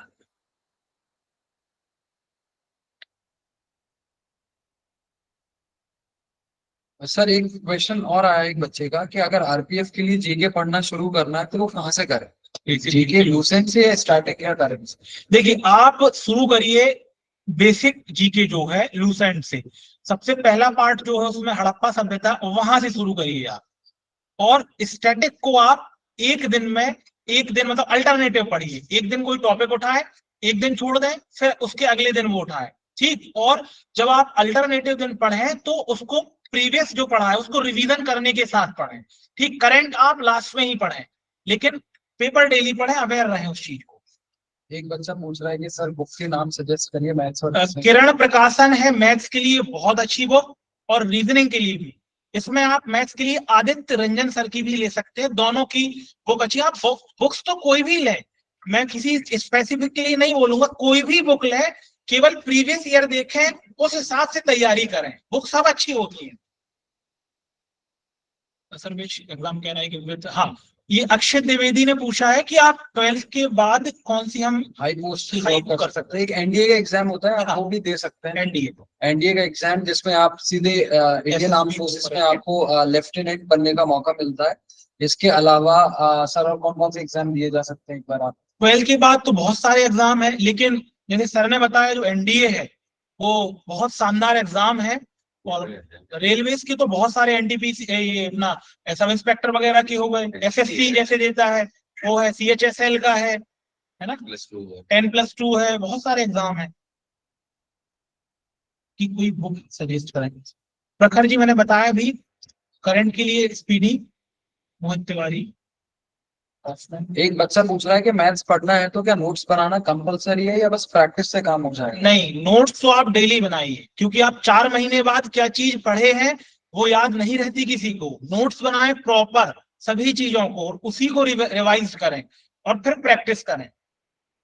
एक बच्चे का क्वेश्चन है कि अगर कोई बच्चा कांस्टेबल है आरपीएफ में और वो सब इंस्पेक्टर के लिए अप्लाई करता है तो उसको कितना रिजर्वेशन मिल जाएगा सर्विस पे? उसका सर्विस बेस पे शायद 3 साल या 5 साल का कुछ है, वो नोटिफिकेशन में देखिएगा आप, है ना, उस पे परसेंटेज रहता है। और इंग्लिश के लिए कौन सी बुक सजेस्ट करेंगे एमपीएसआई के लिए से? एमपीएसआई के लिए इंग्लिश के लिए नीतू मैम की बुक है एक, लूसेंट भी अच्छी है, दोनों अच्छी हैं। एक्चुअली सर कई बच्चों का ये डाउट होता है कि English Madhya Pradesh sub inspector अगर बनने के लिए इंग्लिश गेम चेंजर का काम करता है बेसिकली। कट ऑफ में आपको, अगर आपको कट ऑफ क्लियर करना है तो इंग्लिश में अच्छी होनी चाहिए। तो एक बच्चे का इसी से रिलेटेड क्वेश्चन है कि वो इंग्लिश की तैयारी कर रहा है बट उससे स्कोर नहीं आ पा रहा है, तो वो कैसे अपना स्कोर बढ़ा? देखिए, अगर आप एमपीएसआई की बात करेंगे तो सबसे पहले तो आप किसी भी एक टॉपिक को पढ़ें पहले, ठीक, और उसके बाद आप उसके सेट लगाएं, ठीक। फिर भी आपका स्कोर नहीं आ रहा तो दोबारा उस टॉपिक को पढ़ें। आप क्या है, उसको ना, चीजों को अच्छे से नहीं पढ़ रहे होंगे या मन से नहीं पढ़ रहे होंगे। जैसे हम मैथ्स पढ़ते हैं तो हमारे मान लो उसमें अच्छा मन है कि यार ये हमसे बहुत अच्छे से बनती है, तो हम उस काम को बहुत अच्छा करेंगे। आप उसको बहुत अच्छे से करिए। मेरे साथ भी कई बार ऐसा होता था कि इंग्लिश में थोड़ा पढ़ने में मजा नहीं आता था, लेकिन जब मजे से पढ़ोगे ना उसको, तब आप 101% उसको अचीव कर पाओगे। जी मुकेश मीना जी, आपने हैंड रेस किया, पूछिए आप क्या प्रश्न है। मुकेश मीना जी। सर विज्ञान की तैयारी के लिए सर आरपीएफ एसआई के लिए कौन सी पुस्तकों का उपयोग करें सर? विज्ञान के लिए कौन सी? साइंस के लिए आप ऑब्जेक्टिव के लिए एसके झा यूज कर सकते हैं। डिस्क्रिप्टिव के लिए खान सर का बुक जो आता है उसको देख सकते हैं, या लूसेंट भी यूज कर सकते हैं। सर एक बच्चे सर बहुत बहुत धन्यवाद सर। सर एक बच्चे का प्रश्न है कि एक बच्चा है जो ऑर्थोडोंटिक ट्रीटमेंट, मतलब उसके दांतों में ब्रेसेस लगे हुए हैं। हाँ हाँ, तो मेडिकल में कोई इशू तो नहीं आएगा आरपीएफ या कोई भी वर्दी वाली अगर वो फॉलो होता है? नहीं आता, नहीं आया। एक्सपेक्टेड कट ऑफ क्या रहेगा? देखिए ये तो भविष्यवाणी कर नहीं सकता। वो भी पिछले सालों के कंपैरिजन में कितना रहता सर है? क्या रहता है कि अब पेपर 3 साल 4 साल पहले हुआ है, हाँ। तो वो बीच में अनएक्सपेक्टेड रहता है कट ऑफ, फिर भी मान चलिए 80 तो प्लस ही रहेगा।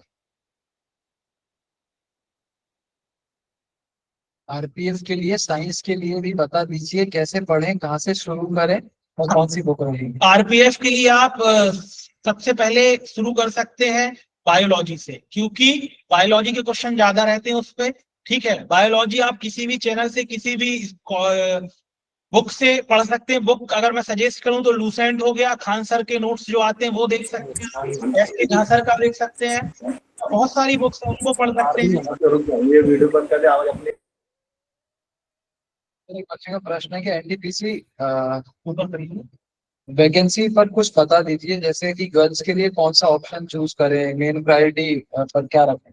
देखिए, गर्ल्स के लिए अगर उसमें चूज करने की बात होती है तो वो तो आपके ऊपर डिपेंड करता है कि आप किस चीज के लिए सुटेबल है। जैसे ज्यादातर जो सीसीटीसी होती है ना, कमर्शियल टिकट क्लर्क, वो जो ऑफिशियल डेस्क जॉब जो रहेंगी आपको, वो गर्ल्स के लिए ज्यादा अच्छी है। अब ट्रेन गुड्स मैनेजर हो गया, ट्रेन गार्ड्स हो गया, गुड्स गार्ड हो गया, तो वो गर्ल्स के लिए थोड़ा सा दिक्कत होगी उस जॉब के लिए। सर एक क्वेश्चन है कि 7 साल हो गए हैं मध्य प्रदेश पुलिस में, पूजा रनावत जी कांस्टेबल है, और कितना % रिजर्वेशन मिलेगा जब एमपीएसआई का फॉर्म भराएंगे? तो देखिए वो नोटिफिकेशन के अकॉर्डिंग ही रहेगा, जब नोटिफिकेशन आएगा तो रिजर्वेशन तो मिलेगा आपको 100%, 5 साल में मिल जाता है रिजर्वेशन। एक बायोलॉजी, एक शिवानी काजल मैम। काजल मैम से हाँ, काजल मैम एग्जामपुर में थी पहले, वो अब शायद अपना खुद का चैनल उनका अच्छा पढ़ाती हैं, पढ़ सकते हैं आप उनसे भी।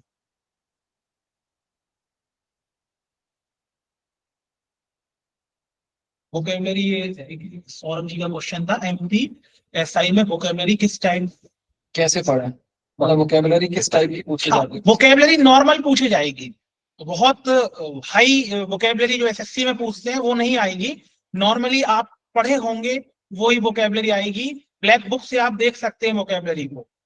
इस चीज में एक मेरा पर्सनल सबमिशन है कि वोकैब के लिए आप एक काम कर सकते हैं। सबसे पहले तो आप न्यूज़पेपर कोई भी पकड़ लें, जो भी आपको टफ वर्ड लगता है वहां से नोट करना स्टार्ट करें। उसके अलावा जितने भी एग्जाम होते हैं, जैसे एसएससी के हुए, एमपीएसआई के प्रीवियस ईयर क्वेश्चंस में जो भी वोकैब पूछी गई है, सबको नोट डाउन करें।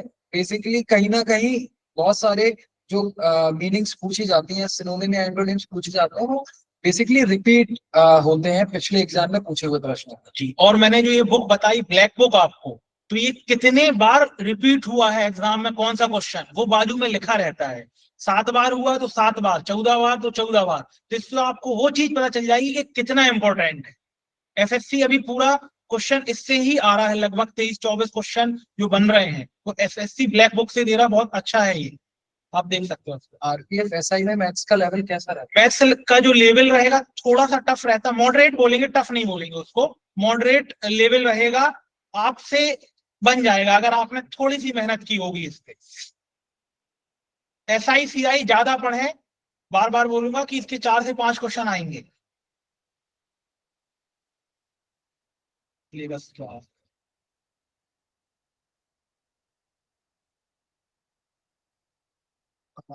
साइंस भी हुआ था लास्ट।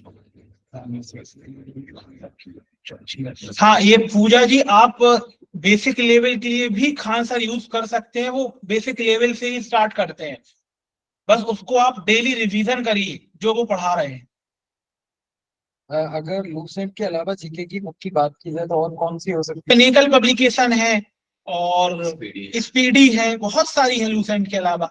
थोड़ा सा लूसेंट क्या है, एनसीईआरटी बेस है, तो वो आपके लिए सही ऑथेंटिक डेटा रहेगा, बाकी जो है उसमें थोड़ा गलत हो सकता है, चांसेस रहते हैं। तो क्या नीतू मैम की बुक से एनपीएसआई इंग्लिश कवर हो जाएगी? आराम से होगी। और सर जैसे अभी तक आरपीएफ की मेरी एक भी प्रिपरेशन नहीं है, सो मैं प्रिपरेशन स्टार्ट करना चाह रहा हूँ। सो सर अभी जितना टाइम का ड्यूरेशन बचा हुआ है तो क्या उसमें मेरी प्रिपरेशन हो सकती है? आपने पहले कहीं प्रिपरेशन की है क्या?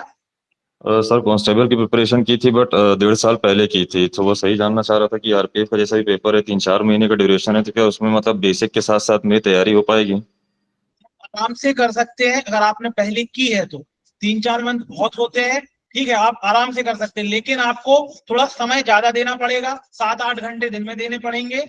मैथ्स में थोड़ा ज्यादा समय दें, रीजनिंग में ज्यादा दें, साइंस को थोड़ा सा कम करेंगे, आराम से आप कर सकते हैं। Okay sir, thank you.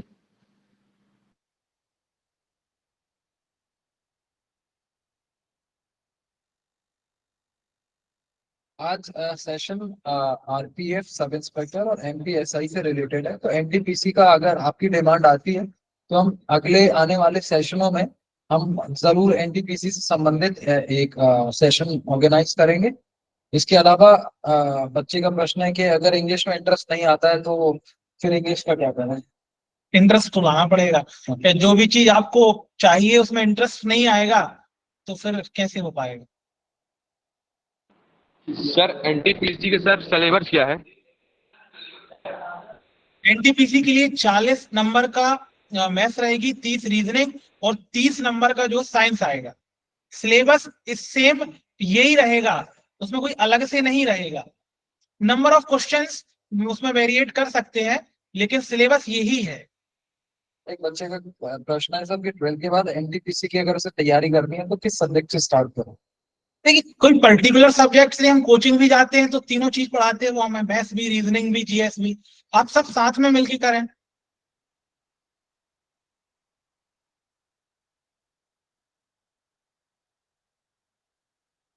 So I think that we are completed with this like resource person sir, जिन्होंने आरपीएफ सब इंस्पेक्टर और कांस्टेबल के बारे में बताया और हमें बहुत जानकारी दी कि हम कैसे इस एग्जाम की तैयारी कर सकते हैं, क्या रिक्वायरमेंट्स हैं, फिजिकल कैसा होगा इसका, और बेसिकली इन्होंने पूरा नोटिफिकेशन एंड सिलेबस को डिकोड किया।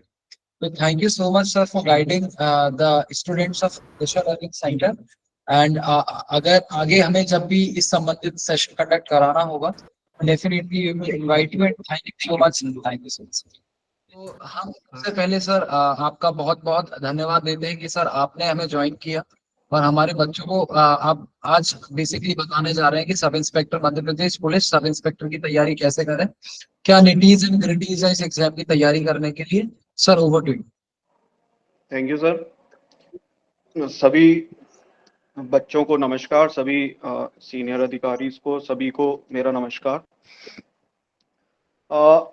सबसे पहले तो मैं ये बता देता हूँ, जो सर अभी आपको बता के गए हैं आरपीएफ के बारे में, उन्होंने लगभग सारी जानकारी दे दी है कि नोटिफिकेशन में क्या क्या चीज़ें जारी हुई हैं, फिजिकल के लिए क्या क्या चीज़ें ज़रूरत है, आपको पढ़ना क्या क्या है, उस सब की जानकारी सर आपको दे चुके हैं। मैं आपको कुछ टिप्स एंड ट्रिक्स ऐसी देता हूं जो फिजिकल देने के दौरान, एग्जाम देने के दौरान आपको काम आएंगी।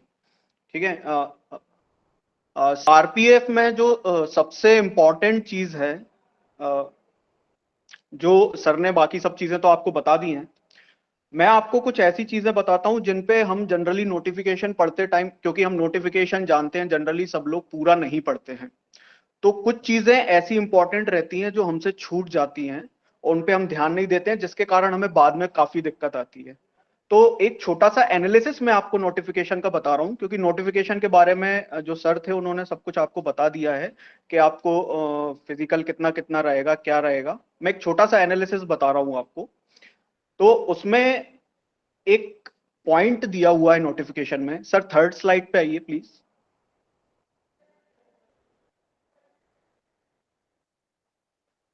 हाँ, इसमें नीचे एक पॉइंट दिया हुआ है, relaxation of 3 years in age beyond the prescribed age limit as one time measure due to COVID-19 pandemic। तो आरपीएफ एसआई की जो ओरिजिनल एज थी वो थी 20, हाँ ठीक ठीक ठीक 25 ईयर्स तक, लेकिन इस बार उसमें 3 साल का रिलैक्सेशन दे दिया है और वो 28 ईयर्स तक हो गई है। तो इससे जो दिक्कत आने वाली है आप लोगों को वो ये है कि अगर आप पर ईयर के हिसाब से 2 लाख कैंडिडेट्स मान लें, तो इस बार आपको 6 लाख कैंडिडेट्स से ज्यादा कंपटीशन मिलने वाला है। टोटल कंपटीशन ज्यादा होने से कट ऑफ भी ज्यादा होने वाला है। तो सबसे पहली चीज तो आपको ध्यान में ये रखना है कि जो 28 ईयर्स एज कर दी है उससे आपका कट ऑफ बढ़ने वाला है। 2018 में जब ये पोस्ट निकली थी तब इसका लगभग कट ऑफ गया था 95 से 100 के आसपास। तो इस बार आप मान के चलिए कि कट ऑफ 105 प्लस ही जाएगा, क्योंकि पहले तो 6 लाख कैंडिडेट्स बढ़ गए हैं, प्लस 2018 में जो पोस्ट निकली थी वो निकली थी इसमें 1152 और इस बार जो पोस्ट निकली है वो निकली है टोटल 452। तो ये आधी से भी कम पोस्ट हैं। तो कट ऑफ पर इस चीज का असर पड़ने वाला है, तो आपको तैयारी पर भी इस चीज का इफेक्ट आपको दिखाना पड़ेगा। पिछली बार 2018 में जो कट ऑफ गया था वो अप्रोक्सीमेटली 95 था, तो उस हिसाब से तैयारी कुछ अलग होती है। और 105 जो कट ऑफ जाने वाला है इस साल, जो मुझे लगता है क्योंकि कंपटीशन काफी बढ़ने वाला है, तो उस हिसाब की तैयारी बिल्कुल अलग होगी। तो आपको थोड़ा सा ज्यादा टाइम डेडिकेट करके पढ़ना पड़ेगा इस वाली भर्ती के लिए। ठीक है। तो सबसे पहली चीज तो ये चीज है। दूसरी चीज ये है कि आप जब एग्जाम फॉर्म भरते हैं तब आपको मोबाइल नंबर और ईमेल आपसे पूछा जाता है फॉर्म में। मोबाइल नंबर और ईमेल जो आपसे पूछा जाता है वो आपको बिल्कुल पूरी भर्ती के दौरान चेंज नहीं करना है। कई बार हम क्या करते हैं, मोबाइल नंबर और ईमेल जो है भर तो देते हैं फॉर्म में और उसके बाद हम मोबाइल नंबर या ईमेल हमारा चेंज कर लेते हैं। तो जो मोबाइल और ईमेल हम अपना चेंज कर लेते हैं उससे हमें कोई भी जानकारी जो हमें मिलने वाली होती है वो प्राप्त नहीं हो पाती और उससे आगे बहुत दिक्कत आती है, क्योंकि सारी जो चीजें हैं वो आपके ईमेल और मोबाइल नंबर के माध्यम से ही होने वाली हैं। तो आपको किसी भी स्थिति में जो आपने फॉर्म में फोन नंबर और ईमेल भरा है उसको चेंज नहीं करना है आपकी पूरी प्रोसेस के दौरान। दूसरा पॉइंट ये है। तीसरा पॉइंट ये है कि जब आप फिजिकल के लिए कॉल आपका होगा, जब आप सीबीटी दे लेंगे, आपका कंप्यूटर बेस्ड टेस्ट जो आपका होने वाला है 120 मार्क्स का, वो जब आप दे लेंगे और आपको फिजिकल के लिए बुलाया जाएगा तो कैसे बुलाया जाता है। तो मान लीजिए 452 पोस्ट हैं इस बार, तो 452 पोस्ट के 10 गुने लोगों को बुलाया जाएगा क्वालिफाई। लेकिन एक चीज है कि आरपीएफ एसआई हो, चाहे आरपीएफ कांस्टेबल हो, चाहे एमपी एसआई हो, चाहे एमपी कांस्टेबल हो, इसमें वेटिंग लिस्ट नहीं होती। तो वेटिंग लिस्ट ना होने के कारण इसमें आरपीएफ एसआई में क्या किया जाता है कि आपको 10 गुना लोगों को तो बुलाया जाएगा, लगभग 4,000 4,500 लोगों को बुलाया जाएगा। ठीक है, अब जब 4,500 लोगों को बुलाया जाएगा, उसमें से यदि फिजिकल 452 लोग क्लियर नहीं कर पाते, उस स्थिति में क्या, वैसे तो कर ही लेते हैं, काफी सभी लोग फिजिकल की तैयारी करते हैं, पर बाई चांस अगर ऐसी कभी स्थिति बनती है कि 452 लोग फिजिकल क्लियर नहीं कर पाए, 5,000 लोग जो बुलाए थे, तो जितने लोग क्लियर नहीं कर पाए, मान लीजिए 400 लोग ही क्लियर कर पाए थे, 52 लोग अभी और पोस्ट बची हुई हैं, तो 52 का 10 गुना यानी 520 लोगों को और बुलाया जाएगा। 520 लोगों का फिजिकल लिया जाएगा और उसके बाद लिस्ट तैयार की जाएगी। और 2 बार से ज्यादा ये प्रोसेस नहीं की जाती। ऐसा नहीं है कि उसमें भी अगर नहीं मिले तो फिर तीसरी बार जितने बचे हैं उसके 10 गुना बुला लेंगे, ऐसा नहीं। 2 बार ही ये प्रोसेस की जाती है। एक बार पहली बार 10 गुना बुलाए जाते हैं और अगर उसमें से कोई बच जाता है तो फिर उसके बाद जितने बचे हुए हैं उसका 10 गुना बुलाया जाता है। ठीक है, तो एक ये वाली प्रोसेस है। दूसरा, आप जब फिजिकल देने जाते हैं तो मैं उसके लिए आपको कुछ टिप्स बता रहा हूं, उस चीज को आप ध्यान में रखिए। जैसे आप लोगों को पता होगा 3 इवेंट होते हैं। कौन कौन से इवेंट होते हैं ये भी आप लोगों को पता होगा। 1600 मीटर की दौड़ होती है, हाई जंप होता है, लॉन्ग जंप होता है। तो इसमें जो सबसे दिक्कत वाली बात आती है हमको फिजिकल में, वो ये है कि ये तीनों इवेंट लगातार होते हैं, हमको बीच में टाइम नहीं दिया जाता। मान लीजिए एक 50 का ग्रुप है जो उन्होंने दौड़ा दिया 1600 मीटर के लिए और आप उसमें क्वालिफाई कर गए। क्वालिफाई करने के लिए आपको 6 मिनट्स 30 सेकेंड्स दिए जाते हैं और आपको अगर आप क्वालिफाई हुए हैं या नहीं हुए हैं ये आपको बताने के लिए वो मुश्किल से 5 मिनट या 2 मिनट लेंगे कि ये लोग क्वालिफाई हो गए हैं, ये लोग क्वालिफाई नहीं हुए हैं। तो जो क्वालिफाई हो गए हैं उनको तुरंत ही हाई जंप के लिए ले जाया जाएगा या लॉन्ग जंप के लिए ले जाया जाएगा। बीच में आपको बिल्कुल भी टाइम नहीं दिया जाएगा। ठीक है,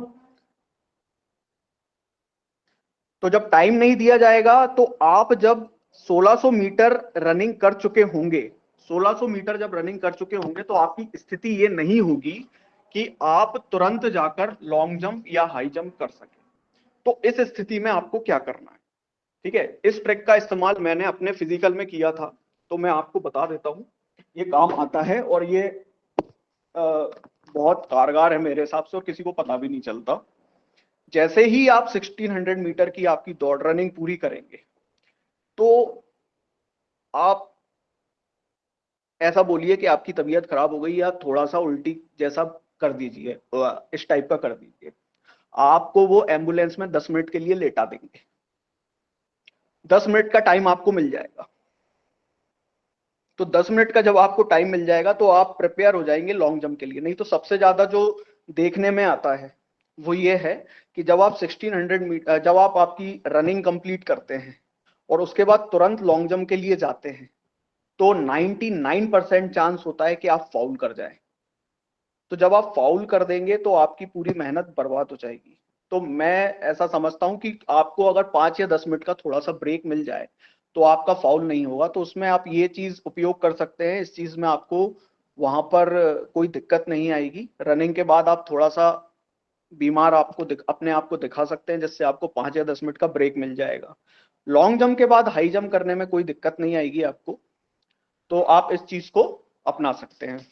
ठीक है, उसके बाद एक और बहुत जो दिक्कत का सामना लोग करते हैं वो ये है कि जब आप एग्जाम देने जाते हैं किसी भी सेंटर पे तो आप लोग मोबाइल, बैग, बुक्स ये सभी लेकर जाते हैं। तो आपने अगर नोटिफिकेशन ध्यान से पढ़ा हो तो नोटिफिकेशन में ये चीज क्लियरली लिखी हुई है कि आपको सेंटर पर किसी भी प्रकार की क्लॉक रूम की व्यवस्था उपलब्ध कराने के लिए आरआरबी जिम्मेदार नहीं है।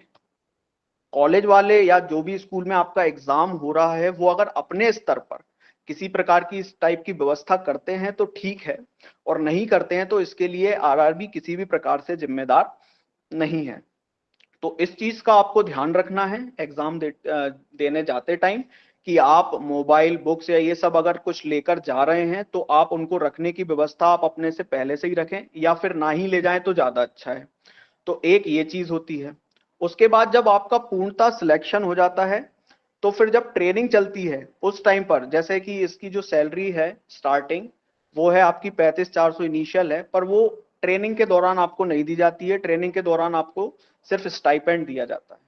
ठीक है, इसके अलावा एक और इंपॉर्टेंट चीज जो नोटिफिकेशन में है जिसे मैं कवर करना चाहूंगा वो ये है कि जो SC ST से संबंधित जितने भी जो बच्चे हैं, वो जैसे अगर आपको कोई दूर सेंटर मिल जाता है तो एक तो तरीका ये होता है कि आप लोग पहले ही अपना पैसा खर्च करके और वहां सेंटर पर चले गए हैं, सेंटर पर आपको फॉर्म उपलब्ध कराया जाता है, आपसे आपकी बैंक डिटेल्स ली जाती हैं और फिर आपके पास उसका पैसा रिफंड कर दिया जाता है। लेकिन RRB RPF जो परीक्षा है ये आपको एक सुविधा और उपलब्ध कराता है, जब आपका एडमिट कार्ड आ जाए, जब आपका एडमिट कार्ड आ जाए उस एडमिट कार्ड को और आपका जो कास्ट सर्टिफिकेट है उसको लेकर यदि रिजर्वेशन काउंटर पर जाएंगे तो आपको पहले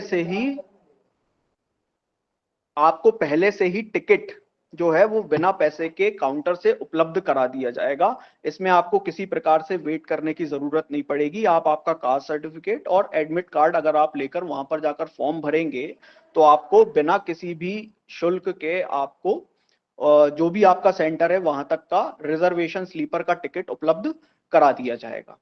ठीक है, एक तो ये चीज है। अब मैं आता हूं थोड़ा सिलेबस पर। सिलेबस के बारे में वैसे तो सब सर बता ही चुके हैं कि क्या क्या आपको पढ़ना होता है। अर्थमेटिक रहती है, रीजनिंग रहती है और GS रहती है। ठीक, तो इसमें सबसे ज्यादा आपको जो ध्यान देने की आवश्यकता है वो ध्यान देने की आवश्यकता है मैथ्स और रीजनिंग पर। जैसा कि मैंने अभी पहले बताया है कि इस बार जो कट ऑफ है वो 105 तक जाने की संभावना है, तो मैथ्स और रीजनिंग ये दोनों 35 मार्क्स के आएंगे।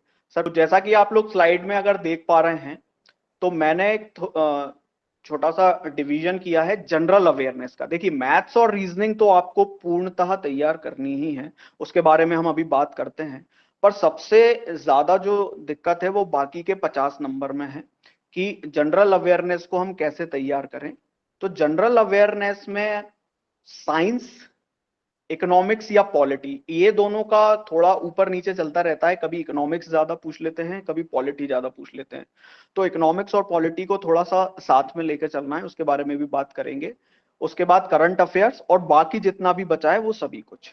ठीक है, तो साइंस लगभग आपकी 12 से 15 नंबर की आती है और जो मेरा एनालिसिस कहता है, मेरा प्रीवियस क्वेश्चंस जो मैंने देखे हैं प्रीवियस ईयर के, उससे ये समझ में आता है कि कोई भी क्वेश्चन NCERT से बाहर का नहीं है और उसमें भी NCERT के लास्ट में जो ऑब्जेक्टिव्स दिए होते हैं वही कई बार सीधे सीधे पूछ लिए गए हैं।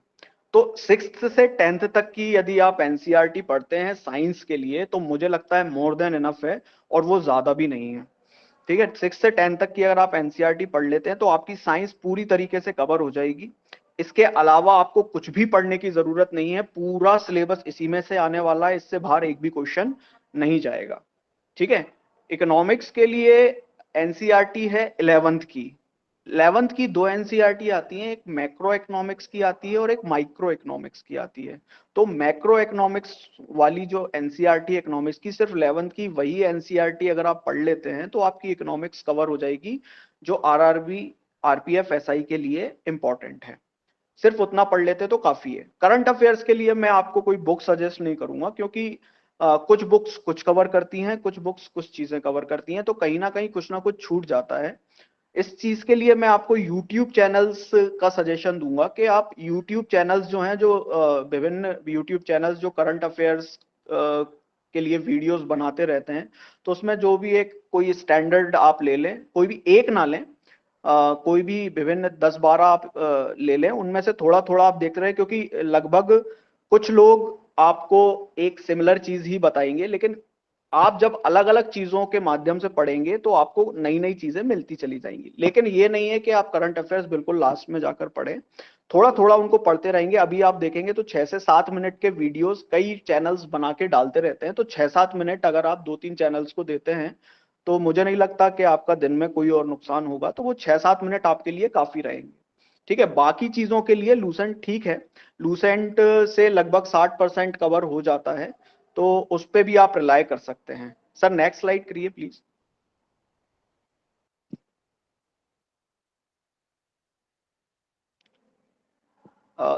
इसमें सर एक हाउ टू प्रिपेयर एफिशिएंटली लिखा हुआ है, वो वाली स्लाइड कर दीजिए। हाँ यही वाली।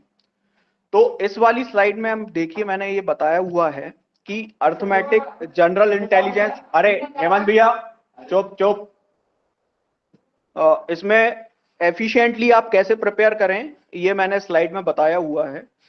आप देखिए अर्थमेटिक और जनरल रीजनिंग जो है, इसमें आपको किसी भी स्थिति में आपको 67 से 70 मार्क्स स्कोर करना ही होगा अगर आपको आरपीएफ एसआई में सिलेक्शन लेना है तो, क्योंकि मैथ्स और रीजनिंग ये दो ऐसी चीजें हैं जिनमें आप फुल स्कोर कर सकते हैं, और ये 35-35 नंबर की दोनों आएंगी।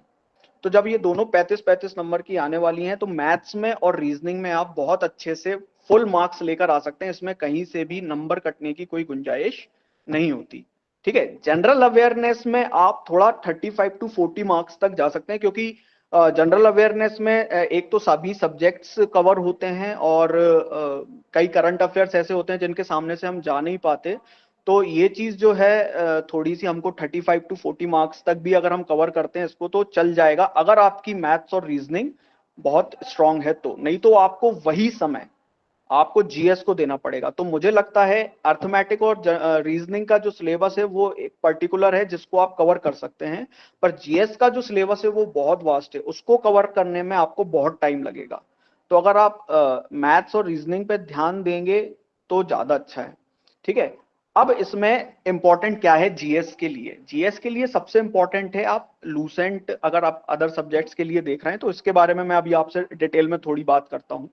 ठीक है, सबसे पहले आप जो अदर्स चीजें हैं उसमें साइंस और करंट पर ध्यान दें, बाकी चीजों पर थोड़ा कम दें। जैसे मेरा कहने का मतलब है पॉलिटी हुई, ज्योग्राफी हुई, हिस्ट्री हुई, इन पे अगर आप थोड़ा कम ध्यान भी देंगे तो चलेगा, पर साइंस और करंट पे अगर आप ध्यान देंगे तो ज्यादा अच्छा होगा।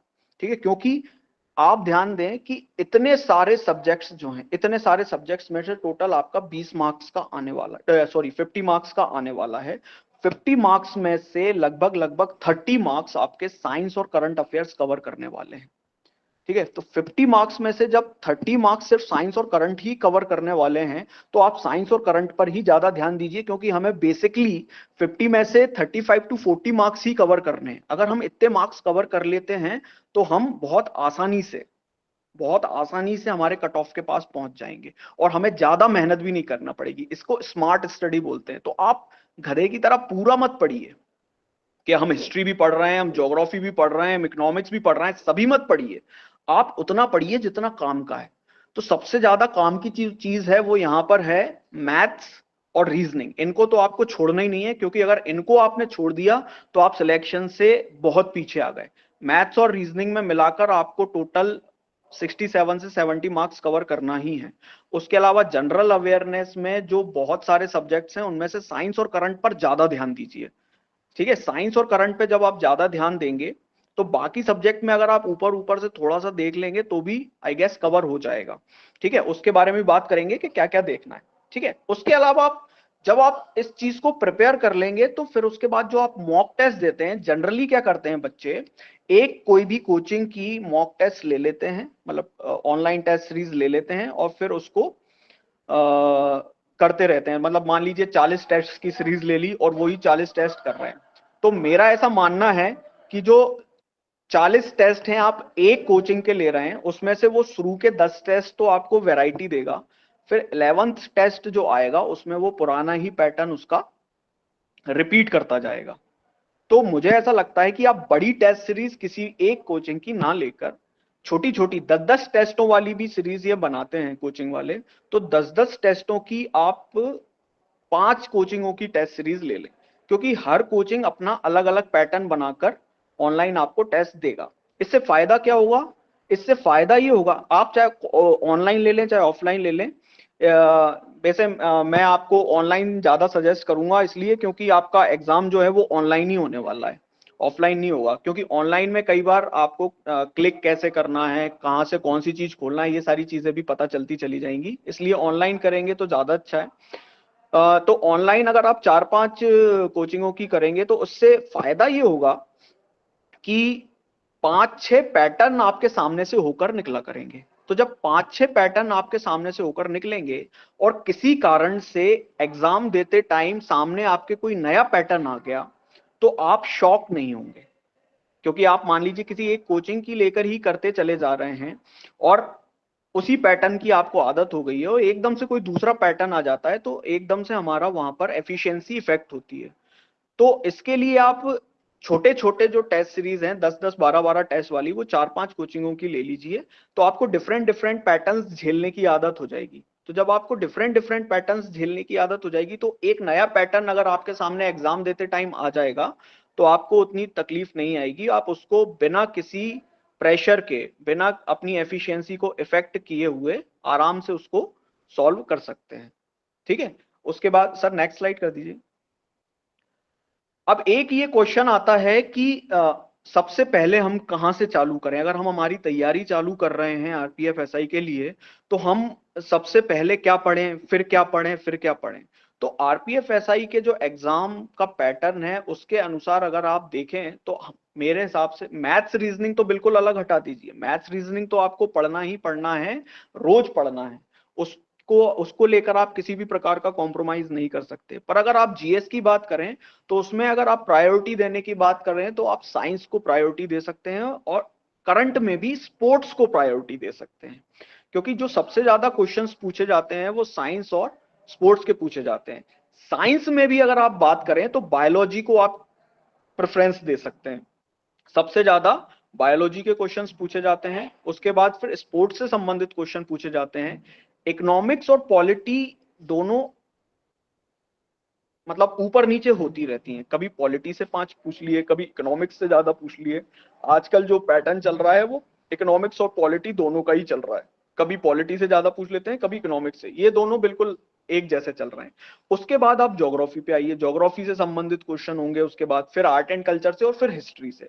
हिस्ट्री को मैं सबसे नीचे इसलिए रख रहा हूं क्योंकि हिस्ट्री से आपको इसमें मॉडर्न इंडिया से काफी क्वेश्चन आते हैं, नो डाउट मॉडर्न इंडिया से क्वेश्चन आएंगे। आप अगर हिस्ट्री पढ़ना चाहते हैं तो आप मॉडर्न हिस्ट्री पढ़ सकते हैं। एंशियंट और मीडिएवल जो है, अगर आप तीनों को मिला लें, एंशियंट हिस्ट्री, मिडिएवल हिस्ट्री और मॉडर्न हिस्ट्री, तीनों को मिलाकर अगर आप बात करें तो एक बहुत बड़ा सिलेबस हो जाता है। और इतने बहुत बड़े सिलेबस से मिलाकर आपको 3 से 4 क्वेश्चन मिलने वाले हैं।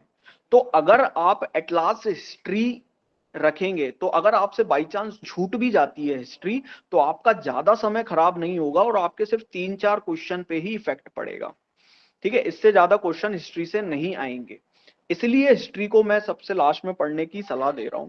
इसका मतलब ये नहीं है कि आप हिस्ट्री पढ़े ही ना, हिस्ट्री पढ़ें, लेकिन उसको सबसे लास्ट में इसलिए पढ़ें क्योंकि उसका सिलेबस बहुत वास्ट है और उसमें से क्वेश्चन बहुत कम आने वाले हैं। आप उस चीज पर ध्यान दें जिससे क्वेश्चन ज्यादा आते हैं और उसका सिलेबस कम है। ठीक है, तो साइंस का सिलेबस बिल्कुल डिफाइंड है, पता है हमको कि इतना ही पढ़ना है और इसमें से ही क्वेश्चन आएंगे, तो आप उस पर फोकस करें।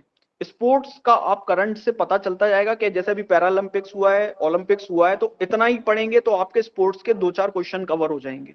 ठीक है, इकोनॉमिक्स और पॉलिटी का भी सेम है, जो करंट अफेयर्स में चल रही हैं चीजें उनसे संबंधित करके अगर आप उनको पढ़ेंगे तो आपके वो चीजें भी क्लियर हो जाएंगी। लेकिन हिस्ट्री का सिलेबस एक तो करंट से आप उसको जोड़ नहीं सकते, थोड़ी बहुत ही चीजें करंट से जुड़ती हैं और उसका सिलेबस बहुत वास्ट है। तो अगर आप हिस्ट्री को सबसे लास्ट में पढ़ेंगे तो ये आपके लिए बेनिफिशियल होगा मेरे हिसाब से। ठीक है, उसके बाद आजकल एक चीज और जो जोड़ी है, जो क्वेश्चंस आते हैं न्याय कथन अभिगमन के, उसमें मैं एक चीज आपको बताना चाहता हूं कि हम क्या करते हैं वहां पर, जब ये जो क्वेश्चंस आते हैं उसमें हमारा दिमाग चलाने की कोशिश करते हैं। हमें हमारा दिमाग नहीं चलाना, जो उसमें कथन दिया हुआ है उसी को हमें सत्य मानकर ही उसका जो निष्कर्ष है उस पर आंसर लगाना है। जैसे मैं आपको एक एग्जांपल से समझाता हूं। मान लीजिए कथन आया है कि महात्मा गांधी जी ने ज्यादा भौंकने वाले कुत्ते को डंडे से मार दिया। मान लीजिए कथन आया है कि महात्मा गांधी जी ने ज्यादा भौंकने वाले कुत्ते को डंडे से मार दिया। अब हमारा दिमाग हमको बार बार ये चीज बोलेगा कि महात्मा गांधी जी तो डंडे से मार ही नहीं सकते, किसी भी स्थिति में नहीं मार सकते, क्योंकि वो तो अहिंसावादी थे, वो किसी भी रूप में ऐसी हिंसा वाली कृत्य नहीं कर सकते।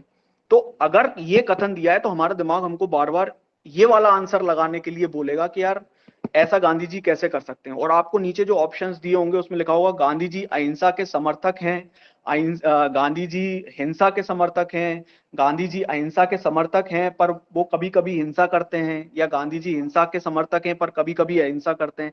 इस टाइप के आपको ऑप्शन देंगे, तो आपके दिमाग में जो ऑप्शन इसको लेकर आएगा वो ये आ जाएगा कि गांधी जी अहिंसा के समर्थक हैं पर कभी कभी हिंसा करते हैं। तो ये आपका गलत हो जाएगा। क्यों? क्योंकि आप जो स्टेटमेंट दिया हुआ है उसमें साफ रूप से ये दिखाया हुआ है कि वो हिंसा का समर्थन कर रहे हैं। तो आपको वहां पर अपना दिमाग नहीं चलाना किसी भी रूप में। आप अपना दिमाग अगर वहां पर चलाएंगे कि यार कथन चाहे कोई भी लिखा हो लेकिन गांधी जी तो अहिंसावादी थे, तो हम अहिंसा को लेकर इसका उत्तर लगा दें, तो ये आपका गलत हो जाएगा। तो मेरा ये कहने का मतलब है जो वहां पर कथन लिखा हुआ है उसी को आप देखकर और फिर आंसर करें। आप अपना दिमाग ना चलाएं, आपको क्या पता है उसको लेकर आप आंसर ना करें, वहां क्या लिखा है उसको लेकर आप आंसर करें। ठीक है। दूसरी चीज, आपको 120 क्वेश्चंस के आंसर वहां करने हैं और आपके पास होंगे वहां पर 90 मिनट्स, 1.5 घंटे का समय होगा। मतलब आपको 90 मिनट्स मैनेज करने हैं और 120 क्वेश्चंस हैं।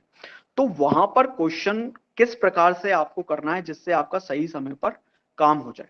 ठीक है। तो इसके लिए जो मैं समझता हूं कि आपको स्ट्रेटजी अपनानी चाहिए वो ये है कि सबसे पहले आप मैथ्स के क्वेश्चन करें और बिल्कुल टाइम देकर करें। उसमें किसी भी प्रकार की आप जल्दबाजी करने की कोशिश ना करें। एटलीस्ट आप चाहें तो 35 क्वेश्चन जो मैथ्स के हैं उनमें आप आराम से 50 मिनट का टाइम दीजिए, कोई दिक्कत नहीं है। ठीक है। किसी भी प्रकार से कोई दिक्कत नहीं आएगी। तो आप 50 मिनट में आराम से मैथ्स के क्वेश्चन करें। बाकी बचते हैं जो 40 मिनट, उसमें से 30 मिनट आप आराम से रीजनिंग को दीजिए, क्योंकि ये दो ऐसी चीजें हैं अगर इसमें आपने फुल स्कोर कर लिया तो बाकी की चीजों में दिक्कत नहीं आएगी। मैं कह रहा हूं 90 मिनट्स में से 80 मिनट्स आप मैथ्स और रीजनिंग को दे भी दें तो भी दिक्कत नहीं आएगी, क्योंकि बाकी के जो 50 क्वेश्चन होंगे वो आपको देखकर टिक करने वाले होंगे, यानी वो आपको या तो आता होगा या तो नहीं आता होगा। उसमें आपको दिमाग लगाने की कोई जरूरत नहीं पड़ेगी। ठीक है। तो आप 10 सेकंड या 15 सेकंड के हिसाब से एक क्वेश्चन भी लेके चलें तो 10 से 15 मिनट में वो पूरे 50 क्वेश्चन सॉल्व हो सकते हैं बहुत आसानी से। तो आप मैथ्स और रीजनिंग को एटलीस्ट आप 70 मिनट्स 75 मिनट्स आराम से दीजिए, उसमें कोई क्वेश्चन गलत मत कीजिए। और बाकी के जो 50 मार्क्स हैं उसमें आप 10 to 15 मिनट्स में आप उनको कवर करने की कोशिश करिए। ऐसी आप स्ट्रेटेजी बनाकर मॉक टेस्ट दीजिए, तब मैं मानता हूं आप 105 प्लस बहुत आसानी से स्कोर कर पाएंगे। ठीक है।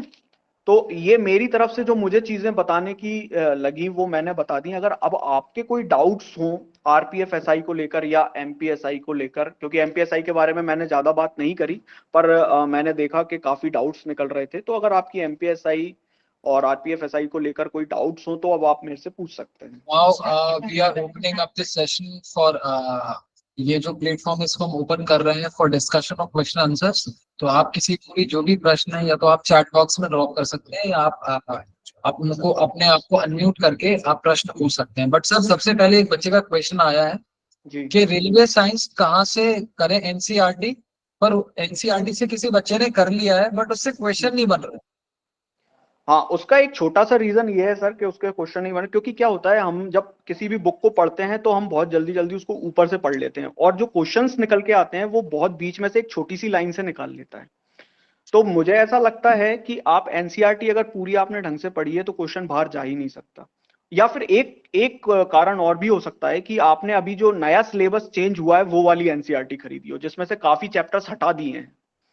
तो अगर आपसे ऐसी कुछ चीज हो रही तो आप पुरानी एनसीईआरटी कहीं से ले लीजिए जिसमें काफी चैप्टर्स हटाए नहीं थे। अभी इस बार जो नई एनसीईआरटी आई है उसमें से काफी चैप्टर्स हटा दिए हैं, तो वो दिक्कत आ सकती है। तो पुरानी एनसीईआरटी अगर आप पढ़ेंगे तो मुझे नहीं लगता कि बाहर कोई क्वेश्चन जाएगा। तो अगर मैं सम अप करूं तो सर ने ये बोला है कि आपको you have to read between the lines. क्योंकि आप पढ़ रहे हैं एनसीईआरटी तो हर एक लाइन को सीरियस होके पढ़ना रहेगा। एंड हर जो एक भी लाइन आप एक क्वेश्चन है। या सर एक बच्चे का है कि प्रैक्टिस सेट ऑनलाइन लगाएं या ऑफलाइन। नहीं, ये मैं ऑनलाइन, देखिए लगा तो दोनों ही सकते हैं, कोई दिक्कत नहीं है, पर ऑनलाइन इसलिए क्योंकि आपका एग्जाम एट लास्ट ऑनलाइन ही होने वाला है। तो आप ऑनलाइन अगर लगाएंगे तो आपके लिए ज्यादा बेनिफिशियल होगा। तो आपको ये पता चल जाएगा कि कौन सी चीज कहाँ पर है, कहाँ क्लिक करेंगे तो क्या हो जाएगा, वो सारी चीजें ज्यादा सही रहेंगी मेरे ख्याल से। ऑनलाइन करेंगे तो ज्यादा सही रहेगा।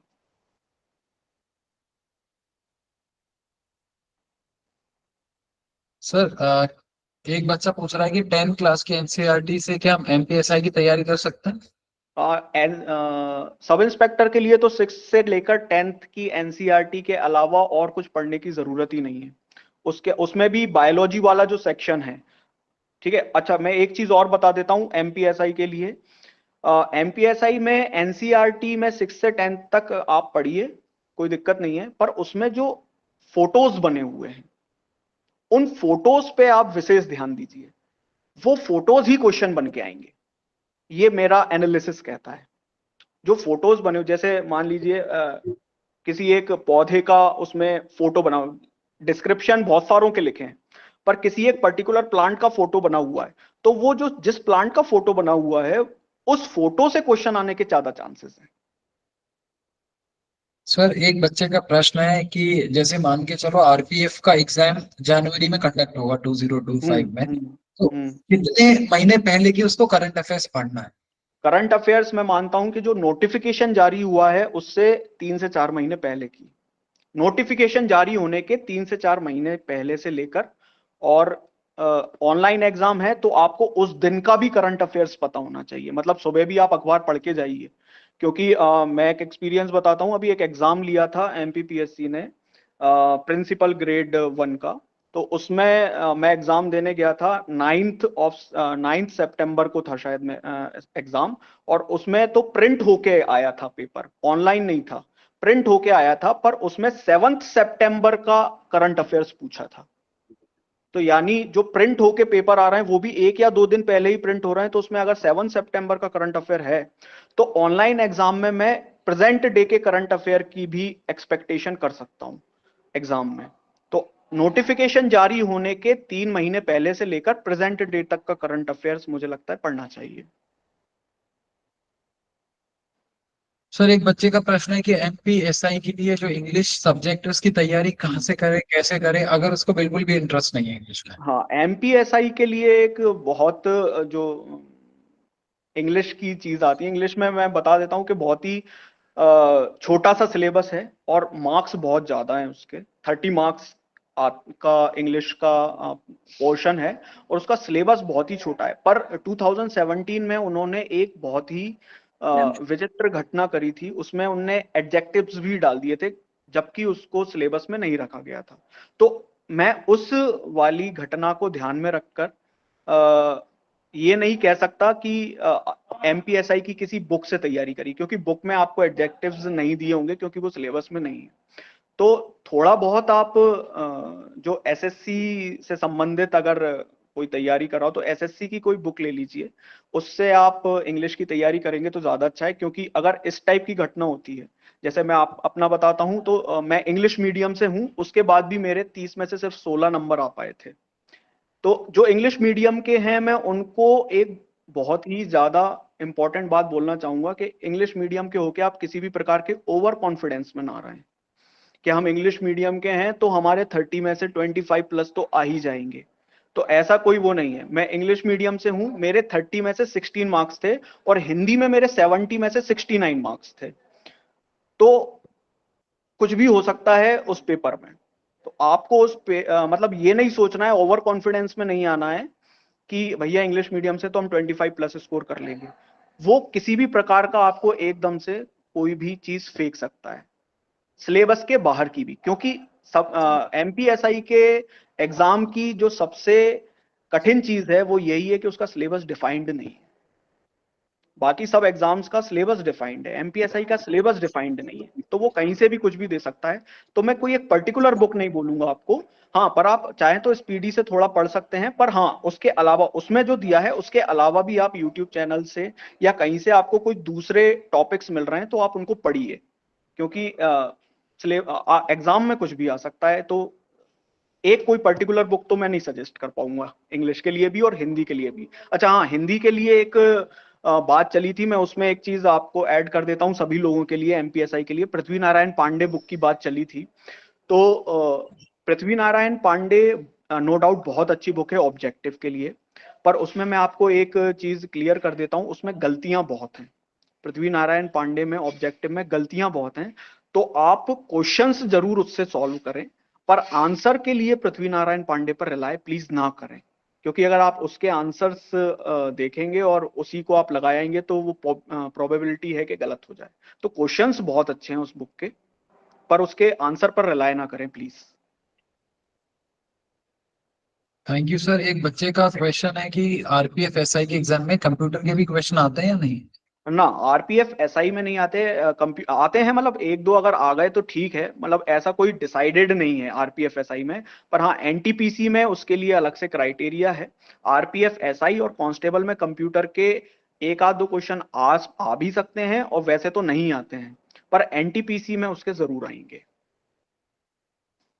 सर एक क्वेश्चन है कि एनसीईआरटी तो बच्चे ने पूरे, जैसे सर ने अभी एड्रेस किया था इस क्वेश्चन को, कि एनसीईआरटी अगर आपने पढ़ लिया है तो आपने रीडिंग बिटवीन द लाइंस नहीं की है, मतलब आपने अच्छे से एनसीईआरटी नहीं पढ़ा, इसलिए आपसे क्वेश्चन नहीं बन रहा है। तो एक बार आपको अच्छे से एनसीईआरटी पढ़नी है, you have to make the notes, उसके बाद आपको रिवाइज करना है, दैट इज हाउ आपके क्वेश्चन बनना चालू हो जाएंगे।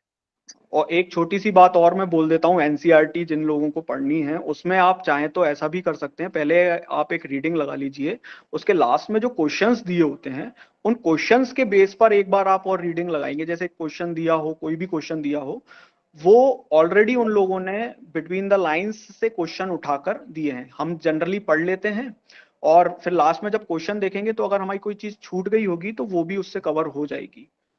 तो आप एक बार क्वेश्चंस जो पीछे दिए हैं उसको भी आप एक बार देख लीजिए। सर एक बच्चे का क्वेश्चन है कि रेलवे का जो एग्जाम होता है उसमें स्टैटिक पोर्शन ज्यादा पूछा जाता है या डायनामिक पोर्शन ज्यादा?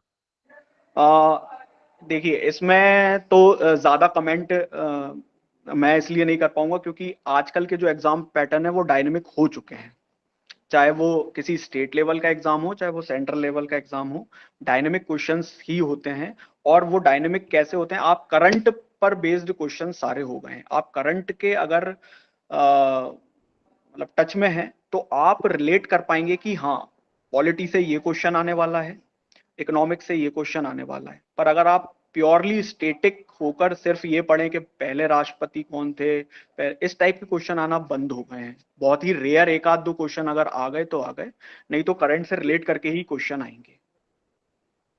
Thank you sir. एक क्वेश्चन है कि पृथ्वीनाथ पांडे हिंदी थ्योरी की लिए कैसी बुक है? थ्योरी अगर थ्योरी के लिए पृथ्वी नारायण पांडे ठीक है, लेकिन वो स्टेटिक पोर्शन के लिए ठीक है। स्टेटिक पोर्शन से मेरा मतलब है विलोम शब्द, पर्यायवाची शब्द, अनेकार्थक शब्द, इन सब के लिए पढ़ सकते हैं। मैं आपको एक बुक और सजेस्ट कर देता हूँ जिसमें आपको थ्योरी बहुत अच्छी मिल जाएगी।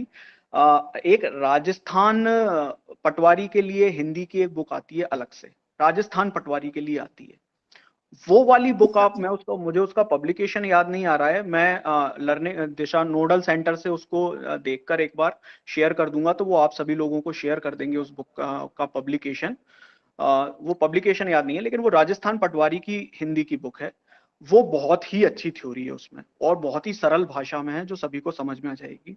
उसके अलावा मैं, एक महेंद्र पाटीदार सर हैं इंदौर में, हिंदी के टीचर हैं, उनके नोट्स अगर आप अवेलेबल कहीं से करवा सकते हैं तो वो हिंदी के नोट्स बहुत अच्छे हैं। तो जैसा कि सर ने आपको बताया कि महेंद्र पाटीदार सर है, अगर आप उनके नोट्स अपने पास मंगा पाए कहीं से भी या आपको उपलब्ध हो पाए तो वो नोट्स हिंदी में डेफिनेटली आपकी बहुत हेल्प करने वाला है। सर एक बच्चे का क्वेश्चन है कि एमपीएसआई की वैकेंसी कब तक आएगी, कुछ आइडिया है? ये वाली बात तो सर हमसे ज्यादा आप ज्यादा अच्छे से बता पाएंगे, मुख्यालय में हैं आप। सर एक बच्चे का प्रश्न है कि वर्ग 3 और एनटीपीसी की तैयारी साथ साथ में कर सकते हैं क्या? अगर करते हैं तो टाइम कैसे डिवाइड करें? देखिए, कोई भी जो जितने भी एग्जाम्स हैं सबका अपना डिफाइंड सिलेबस है, सबकी तैयारी होती तो अलग अलग ही है, पर अगर आप साथ में करना चाहते हैं तो कोई दिक्कत नहीं है। उसमें जो एक्स्ट्रा चीजें हैं उन पर आपको अलग से फोकस करना पड़ेगा, ठीक है। जैसे अगर आप एमपीएसआई के साथ में मान लीजिए पटवारी की तैयारी आपको करनी है, तो एमपीएसआई में हिंदी का सिलेबस बहुत ज्यादा होता है, पटवारी में मैनेजमेंट एक अलग आ जाता है, तो आपको उस चीज को ध्यान रखना पड़ेगा। तो कोई दिक्कत नहीं है, आप वर्ग 3 और एनटीपीसी की तैयारी करें, आपको बस ये ध्यान रखना है कि उसमें एक्स्ट्रा में कौन सा सब्जेक्ट है उसके ऊपर आप अलग से फोकस कर लीजिए। बाकी जीएस लगभग सभी में सेम होती है, तो सभी एग्जाम की तैयारी साथ में की जा सकती है, कोई दिक्कत नहीं है। सर एक क्वेश्चन है कि एक बच्चा बार बार मॉक टेस्ट लगा रहा है बट उसका स्कोर है वो अटक गया है, मतलब ऊपर नहीं बढ़ रहा है, इम्प्रूव नहीं हो रहा है, तो वो कैसे बस यही चीज मैंने अभी जो मैं सेशन ले रहा था उसमें भी बोली थी मैंने, कि आप किसी एक पर्टिकुलर कोचिंग का बड़ी टेस्ट सीरीज अगर आप ज्वाइन कर लेते हैं तो आप 9 से 10 टेस्ट तो उसके वेरियस पैटर्न्स के आते हैं, पर वो 11वें टेस्ट से 12वें टेस्ट से सेम पैटर्न दोबारा चालू कर देते हैं। और जब वो सेम पैटर्न दोबारा कर देते हैं तो आपको ऐसा लगता है कि आप वहीं अटक गए, आप आगे नहीं बढ़ पा रहे। तो उसी आप डिफरेंट कोचिंग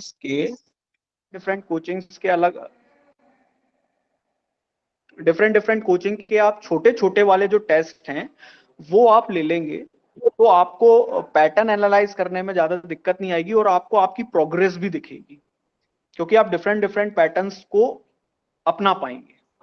तो मेरे हिसाब से आप किसी एक पर्टिकुलर कोचिंग का जो आपने टेस्ट लिया हुआ है उसको रहने दें आपके पास। उसके अलावा जो छोटे छोटे टेस्ट सीरीज हैं 5-10 टेस्ट सीरीज, तो अलग अलग कोचिंगों के आप ले लें, उससे आपको डेफिनेटली फायदा मिलेगा। अगर बच्चा कोई भी वर्बली क्वेश्चन पूछना चाहता है तो अपने आप को अनम्यूट करके डायरेक्टली सर से क्वेश्चन भी पूछ सकता है। सर एक बच्चे का क्वेश्चन है कि सब इंस्पेक्टर में एसटी कैटेगरी का क्या कट ऑफ जाता है, लाइक अप्रोक्सीमेट? ये आरपीएफ में पूछा है या एमपीएसआई का पूछना है? आरपीएफ सही सर।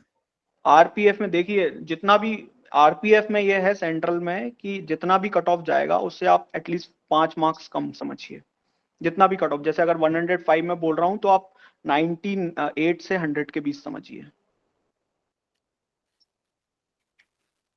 शुभम सिंह चौहान जी एक क्वेश्चन पूछ रहे हैं कि ये एग्जाम कंडक्ट होने की क्या प्रोबेबिलिटी है, कब तक हो सकता है ये सर? ये जहां तक प्रोबेबिलिटी है नवंबर दिसंबर तक कंडक्ट हो जाना चाहिए। और किसी भी बच्चे को कोई भी डाउट है they can directly ask the question to sir.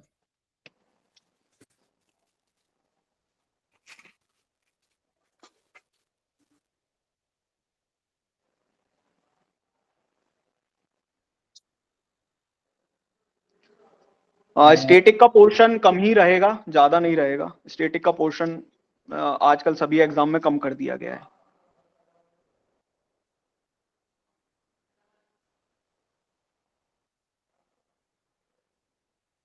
अब हम अनुरक्ति सावलानी मैम जो कि एसीपी क्राइम है उनको आमंत्रित करेंगे कि मैम अगर आप मैम बच्चों को एड्रेस कर पाए मैम कुछ।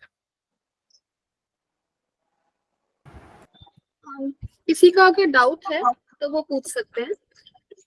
और सभी लर्निंग सेंटर से ये रिक्वेस्ट है, सभी लर्निंग सेंटर्स और जो बच्चे हमारे साथ जुड़े हैं, आपके जो ये संडे सीरीज में हम ऑन डिमांड ये सीरीज आपके लिए प्लान कर रहे हैं और जो नोटिफिकेशंस आ रहे हैं उसके अकॉर्डिंगली आपके लिए सीरीज हम प्लान कर रहे हैं। तो जो भी यहाँ पे ऑफिसर्स प्रेजेंट है और बच्चे प्रेजेंट हैं, अगर वो हमारी अपकमिंग सीरीज के बारे में कोई सजेशन देना चाहें, जो भी टॉपिक आप चाह रहे हैं, जिस पे सीरीज चाह रहे हैं, तो वो आप प्लीज हमसे शेयर करें।